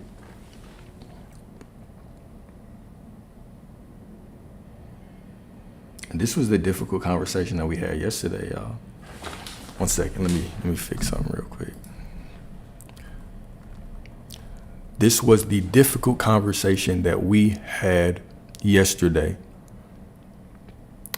So I was speaking to some married folks this weekend. We were talking about commitment. We were talking about marriage and the duty of marriage. What's interesting is that when we talk about marriage, we always talk about, well, sometimes you're going to have to do things that you don't really want to do because of the duty that you have to that marriage, right? And most people are like, yeah, you're absolutely right. Now, this is all fine and dandy until we talk about sex, right? Once we start talking about sex, now it becomes a different thing. Now all of a sudden we're like, oh, whoa, no. Like I can't just have sex with somebody that I don't want. If we're talking about it from a perspective of, if we're talking about it from a perspective of emotional disconnection, of course I don't know everything that's going on. Don't know that. But what a lot of married couples have told me is that when you are not pleasing your partner sexually, you're opening the door for all kinds of negative things to enter your relationship. Okay?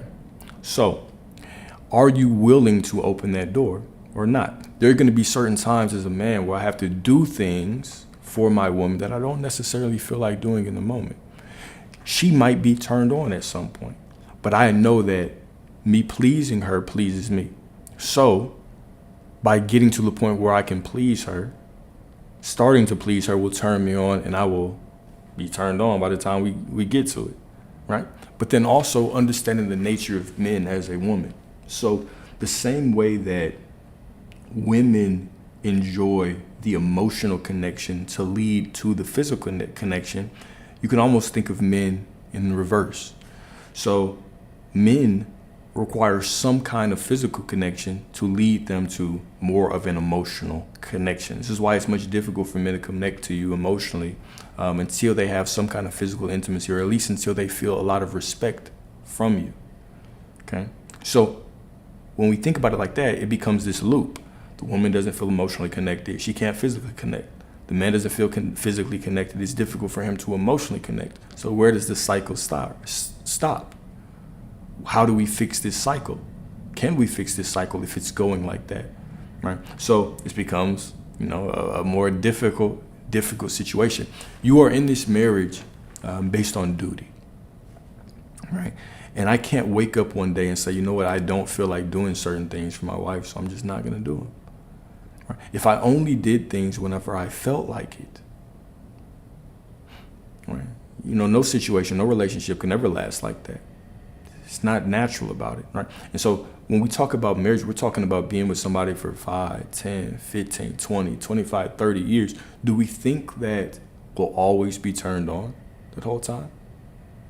Do we think that every single time that they want it, I'm going to want it? And I'm not saying you just give up your body every single time, but there is still a duty to please each other, to satisfy each other, to serve one another. And sex is within that duty. So, that's my point on it, right? But you still have to be able to have those difficult conversations when these situations come up and say, all right, now, how are we going to approach this situation? How are we going to resolve this situation? Can we resolve this situation? Can we resolve this situation?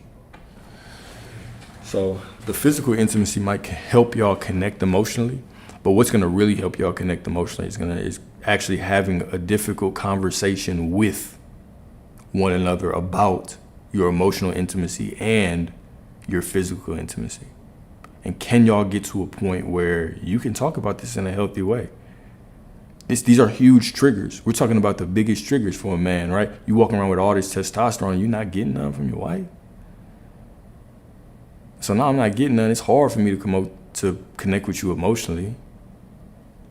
So how can we get through this? Right?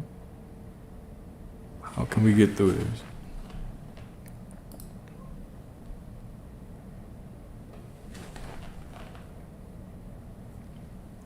Um, no, I've never been married. I was close, but my ex passed away, so that's why I'm not. But damn, what's going on with this?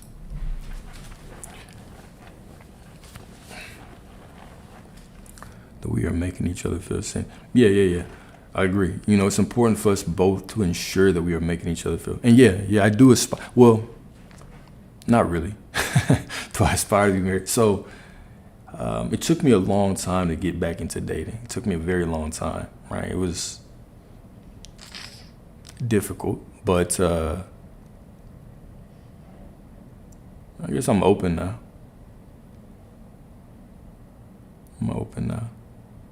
And I appreciate it. It's one of the things that I needed to go through. Both to ensure that we are making each other feel right. We do have to, both people, there is an obligation. We have to make sure that the other person feels seen and wanted. That's absolutely true. Absolutely true. Absolutely true.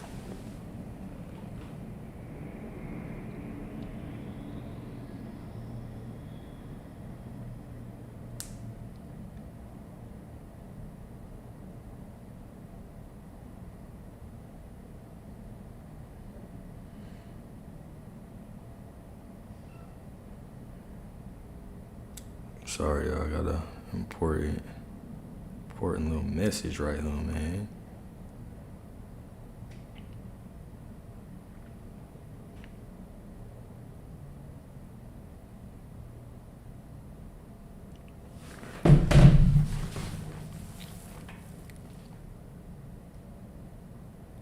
I appreciate you, Miss Bridget. Thank you.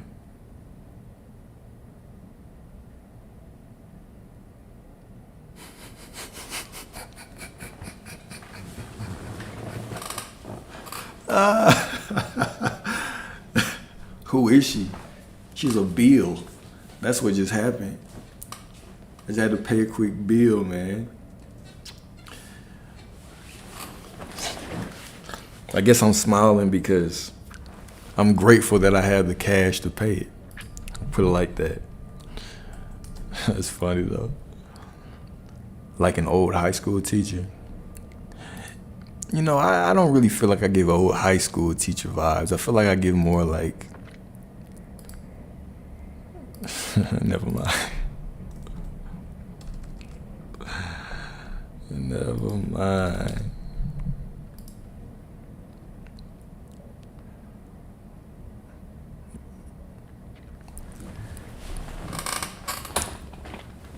No, I agree though. I am easy to love, for sure.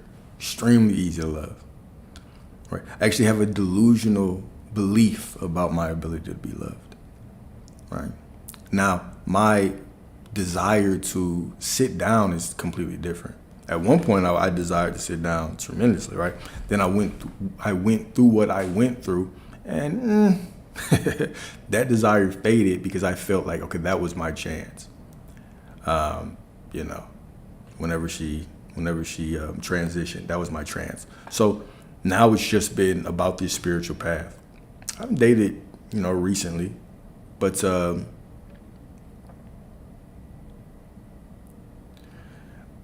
the situations always morph into more of a counselor student relationship,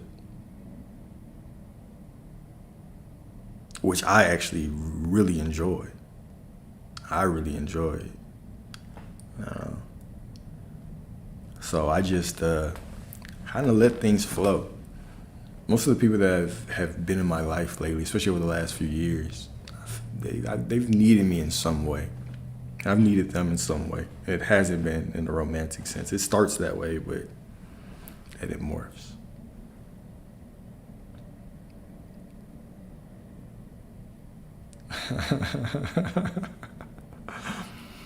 I appreciate you. That's funny. I appreciate you. It must be the zip up sweater. Zip up sweater gives the high school teacher vibes. Oh my gosh. Look like I carry a briefcase around, which I don't.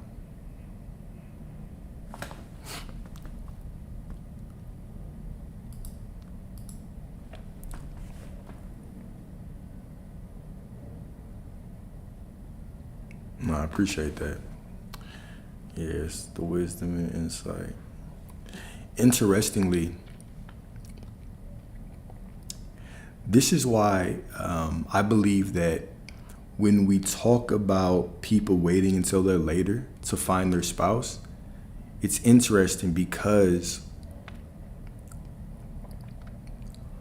of what because of what I've just been saying. All right, so let me put it in my own personal perspective, then I'll expand out and see if y'all resonate with this. Okay, take it or leave it. So when I was younger, so let's say when I was 25 or 24, let's say I'm 22 and I'm starting to wake up spiritually. And then I meet a woman and we're waking up together and we're learning together, we're growing together. Of course, there's holes in how we communicate. We really are green to relationships, but we learn and we get colder together over time. We just get better together over time. So by the time we're 30, by the time we're 35, right, and we're established and we're together, we have learned each other and we're doing things together and we've grown in such a beautiful way. And now we have this divine partnership. Now let's say that I wait till I'm 33, 35, right? I've done all of this work by myself. I've went through different situations. I've broken up with some people.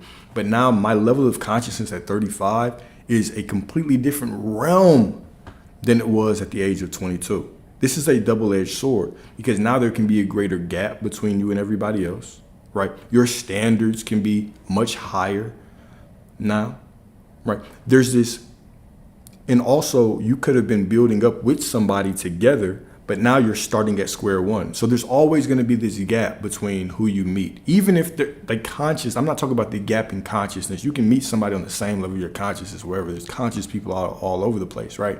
Emotional intelligent people all over the place. But there's still going to be a gap in how y'all communicate. So we still have to learn each other. So this is what I mean when I say there's really nobody that's going to come into your life and be perfect off top. You're going to have to build into that perfection. So is it better? Is it necessarily better that I wait until later?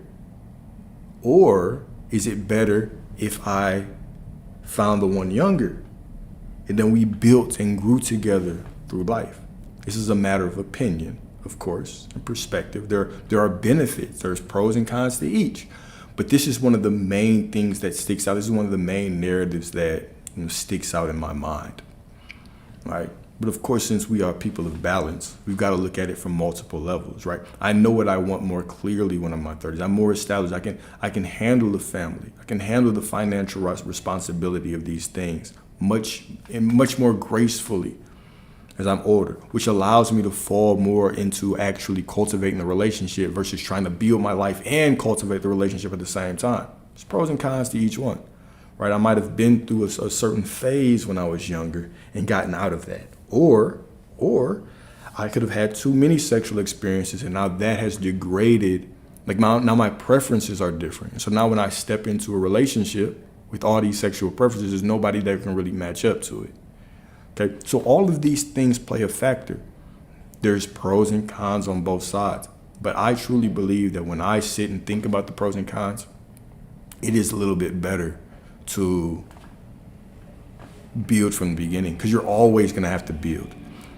Once you get with somebody, there's always going to be this gap, right? Everything will seem good for the first, 3 months, 6 months, a year, but you really have to get through like 2, 3, 4 years for y'all to really start diving into one another deep enough to really explore your morality. What are your edges?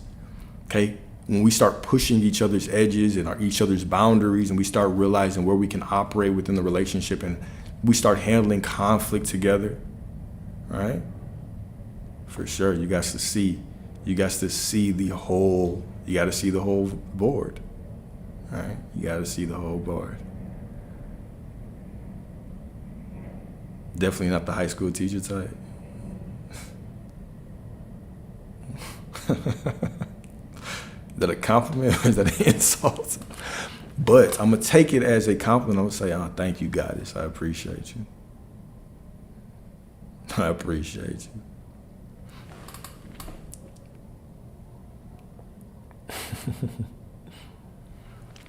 So, yeah, we've got to look at things from so many different perspectives, right? We always have to take a step back and look at the bigger picture, look at the full picture,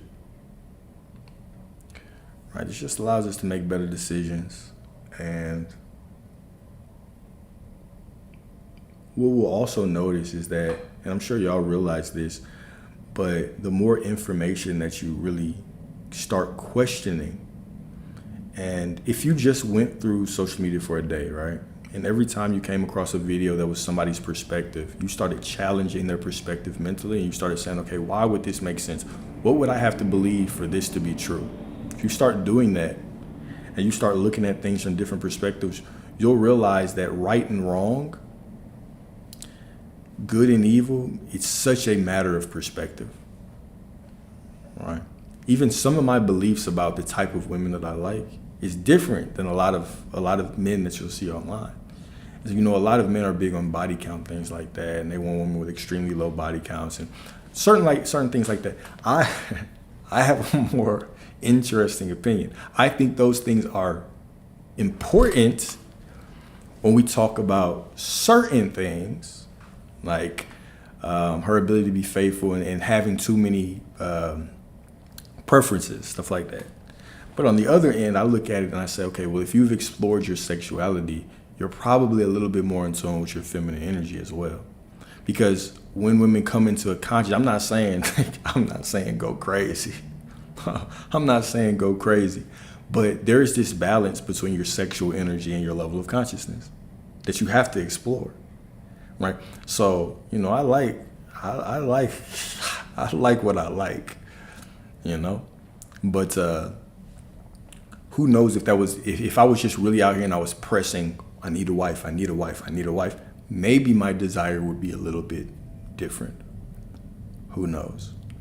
But I'm more so about overall connection versus focusing on things like putting too much emphasis on sexual experiencing, etc.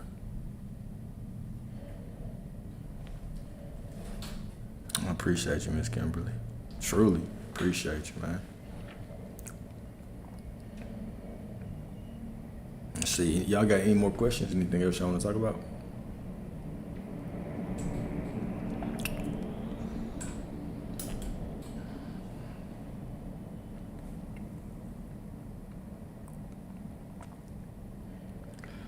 What was I saying yesterday, man? We took a poll. We were talking about women and y'all's sexual preferences. We were taking a poll. Well, not even relationship preferences. It's a very interesting conversation. I should have wrote down because I was thinking about something this morning that was in alignment with that. Let me see if I can remember it. Because we were talking about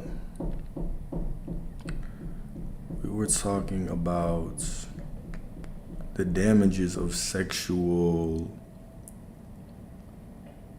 a society that pushes sexual liberation. I was talking about the differences in the damages for men and women.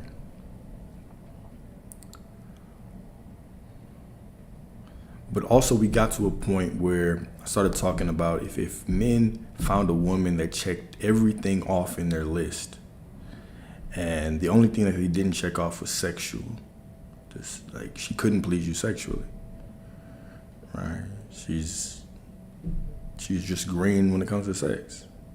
Most men would say, okay, whatever, sign me up, like that. Most men, okay? But most women wouldn't. Checks every box, but he's too small, can't please you sexually, right? Most women would shy away from that situation unless you presented a different, this is the interesting thing, it would be like, hell nah, most, or a lot of women would say hell nah, until you presented another option that was close. So the question became, and when I say another option, it was like, all right, what about a guy that can please you sexually and he has everything, but he cheats every once in a while. So you don't really know about it, right? or, he's not as emotionally resilient. Sometimes he's just not emotionally resilient enough to go through. Sometimes the way he handles his emotions concerns you, not you think he has a capacity for violence towards you, but you just want to make sure, like, can you handle this? You might be going through a difficult time at work, and all of a sudden I can see your stress. Okay? And so, yeah, or that too. They can suffer with anxiety or whatever. But the interesting thing about it was once I presented that second option, people were like, oh, no, I'll take A. And it begs the question, first of all, the first question would be, so you have to go through the bad experience to finally be like, all right, cool, I'll just take the good guy with no sex. And the second question that it begs is, well, this is why we're not supposed to be having sex. Because literally a man can come through and check off every single box. But if he can't lay that pipe, if he can't please you like you're used to, now all of a sudden it's, I don't want to settle, like, hey, I can't settle. When if you hadn't had sex before, this would be perfect for you, right? This will be the perfect guy for you. So I believe that, the sexual liberation culture is extremely damaging for women. It's extremely damaging for women. And we even see this play out. We can look at this throughout life. We can probably look at our own life and see how we've stayed in certain situations too long because of sex. We've stayed in certain situations too long.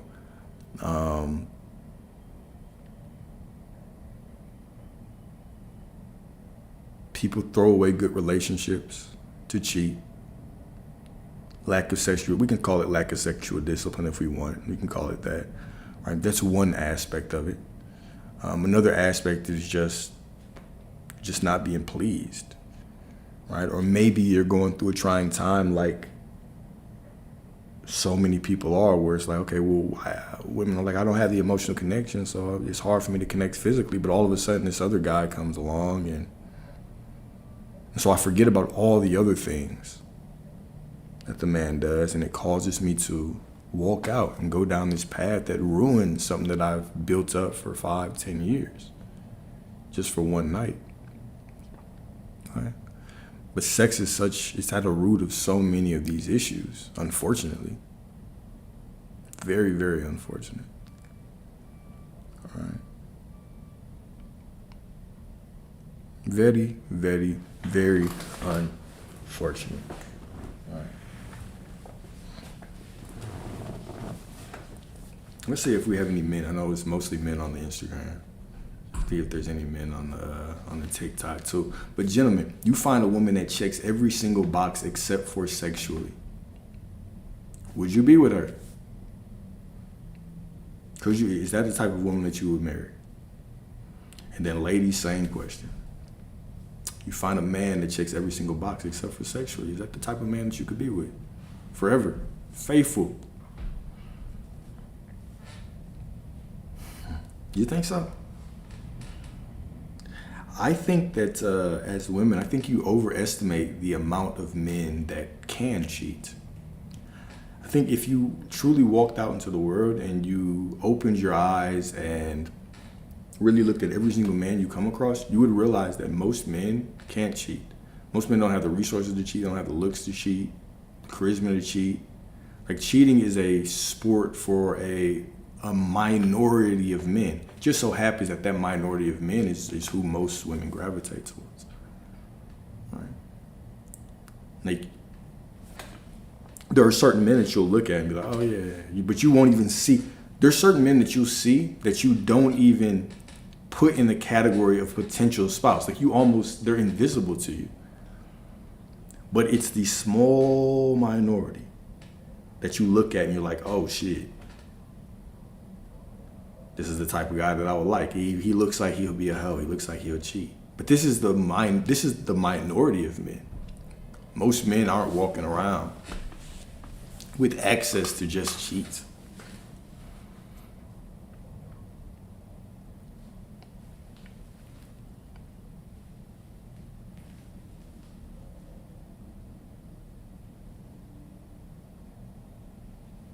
Steam, what does that mean?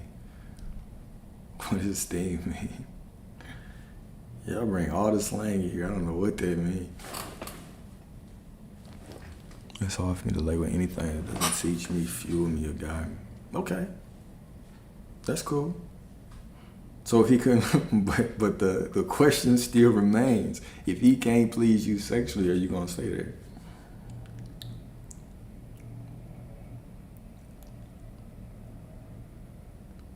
Can you still stay though, if he can't please you in that way, in the way that you need?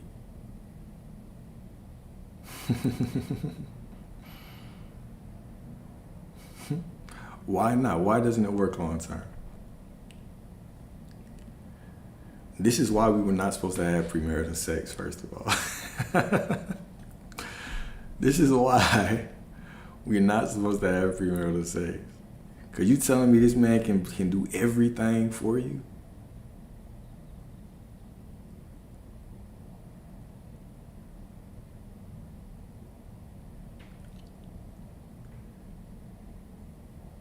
He can do everything for you, but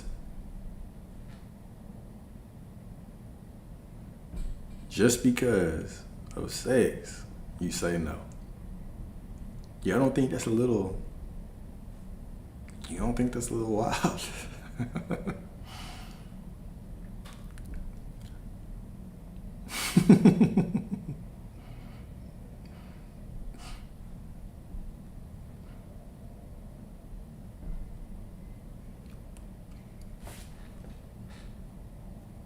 Spiritually, what does that mean? Spiritually what? I need y'all to stop giving me these sideways answers. I need a yes or no. Are you gonna be with this dude who cannot please you?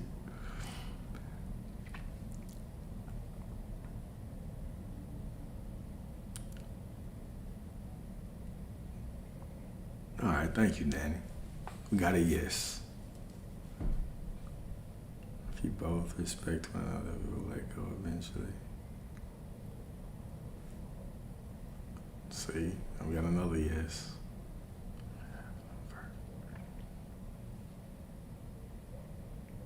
Yeah. Right, you do have to put attraction in a relationship. I feel that.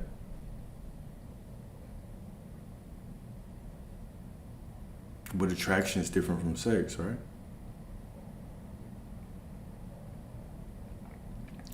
This would be the beauty.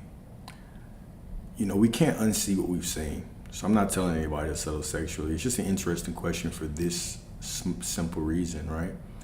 If you were in a time where you were born, you knew who you were going to marry from the age of like 15, you had only seen 200, 300 people in your whole life. You didn't have Instagram or TV or all this. And y'all grew up together, y'all met, y'all got married, you consummate the marriage or seal the marriage with sex, right? You have your children and you find love within each other for that duty, okay? And now, since they're your first, you're their first, you have no concept of explicit videos, the corn, you have no concept of how sex is before. You don't know, right? So now you're exploring each other, you are learning all of these things, you're learning your edges with one another in this special controlled way. Right. I think this is a divine union. I think we would eliminate a lot of issues going back to that, right? Because most of us make terrible choices with relationships. Most people's first choice with their relationship is pure garbage, right? Most people have most people at the age of 18, 20, 22, even hell, like 23, you have no business choosing who you're with. And most people, you choose people for all the wrong reasons. You look at people through the lens of your trauma. Because you don't even understand that you have trauma.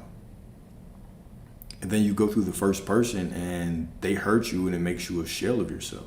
And so instead of really working on ourselves, we take all the things we didn't like about that other person and we turn those into quote unquote standards and boundaries. This other person did this, so you can't do that. And would I stay if my partner couldn't please me? Yes. Absolutely. 100%. I'm there. Sexually, that's a small part of a relationship to me. I'm there.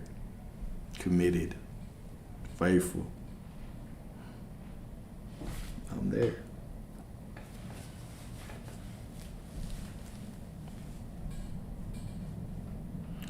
But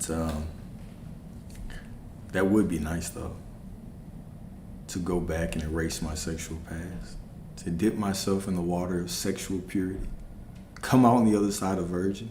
Ah.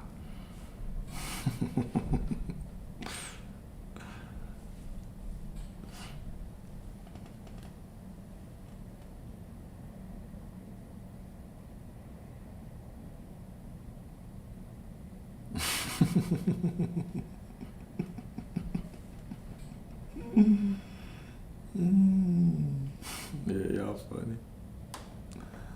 The soul is what matters to me, for sure. But it's also different for me because I am a man, right? So psychologically, you look at it this way: from a woman perspective, if you want a good man, right, you're gonna want this man that's damn near your superior. So when you're a good man, when you have a woman that truly respects you and loves you, and she looks at you like the God that you are, right, you almost assume this hierarchy or this archetype of a father figure to her, right, where you walk into her life and she sees you as superior emotionally. You're more emotionally balanced, you're more spiritually grounded, you're more intelligent, you're stronger, you're wiser. So she looks at you for all this leadership. So it's very difficult for a woman to see a man as superior in all these areas, and then sexually he's inferior. It goes against, it's like psychologically it doesn't make sense for y'all, right? But as a man, it's different. I'm gonna walk into my life, a woman's life, and of course I'll see the areas where she's better than me then, but holistically, she won't be. It's just the nature of relationships, is that men or women don't date men that they feel are better than them. Right? So I'll be better than her spiritually. I'll be more spiritually grounded. I'll be more emotionally solid. I'll be smarter. I'll be more physically fit, or not stronger in general. Right? All these things. So if I'm sexually more experienced than her, cool. That's fine. Like, it's a small thing. Okay. So even our mentalities are different, which is why the impact of, the sexual world that we're in, that's why it's so much different for men and women. It's because of those things.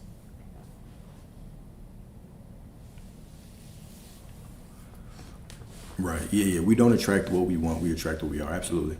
We always attract what we are. Now, let's take it a step further. Because just because I increase in consciousness and I increase in my self-love doesn't mean that I still won't attract things of a lower vibration. But I still need to be of the discernment and of the strong will and mind to reject certain things, right? Because what raising your vibration does is you still attract certain things, okay? But you attract more things. So I can still attract women that ain't shit. Still can attract them. But as I expand my vibration, I'll also attract women of a higher caliber. And so I'll need to be able to reject certain things and certain people. All right. And so things only come into our life for 3 reasons. They're in alignment. They are something that's against what we want. So we have the option to continue to walk past them, right? Or they are, or they're lessons. So yeah, we attract what we are. We attract what we are. The void within me is going to attract the void within somebody else, because our souls need us to expand. And so we're going to shine a light on each other's voids so we can grow and be who we need to be to attract the things that we actually desire.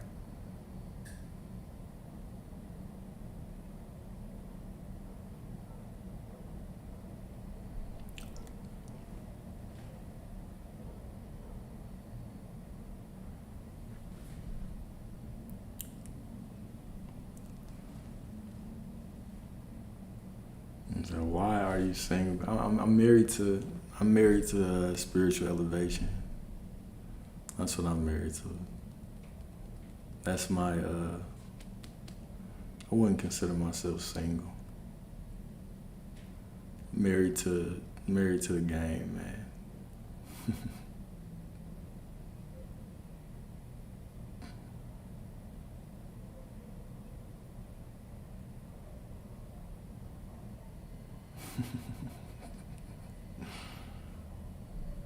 You're showering me with all the compliments today, man.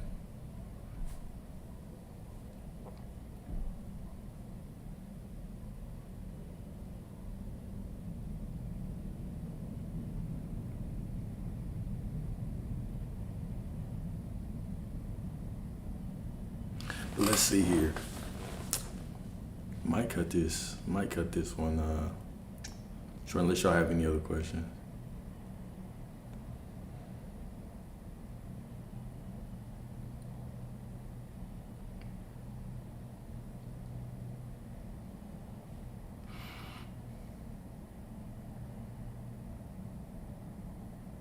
I appreciate you. All right, y'all.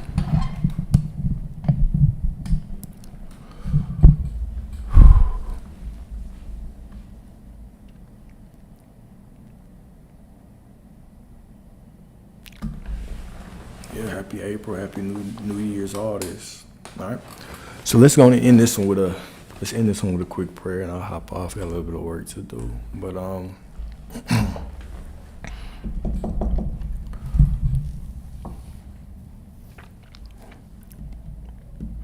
right, Heavenly Father, thank you for all the events, situations, and people that you continue to pour into our life to expand us into a more beautiful, divine, and conscious version of ourselves. It's more in alignment with the things that we want. Pray for anyone that's going through heartbreak, that's going through loss, that you provide them with the peace that only you can provide. And I pray that you constantly remind us that the peace and the love that we are looking for in the external world, the affection, validation that we're looking for in the external world are all within us. And the more that we pour these things into ourselves, the more that we cultivate these energies within us, the more they'll be attracted and reflected to us in the outside world. Continue to walk with us step by step and remind us how much you love us. Remind us that you are always flowing through us, and our faith is the architecture which your divine energy flows through to grant us the desires of our heart. Cool. All right, y'all. I see you all as beautiful, as divine, as whole, as loved, as prosperous, as wealthy, as rich, as in alignment with everything that you want. Okay, if you do not feel that way, it's cool, because I see you as that way anyway. So I know that it must be true. It must be true. Okay, y'all have a beautiful, beautiful, divine afternoon and evening. Okay, and I shall talk to y'all very, very soon, God willing. But until next time, y'all stay prosperous. All right. Appreciate you all. Thank you.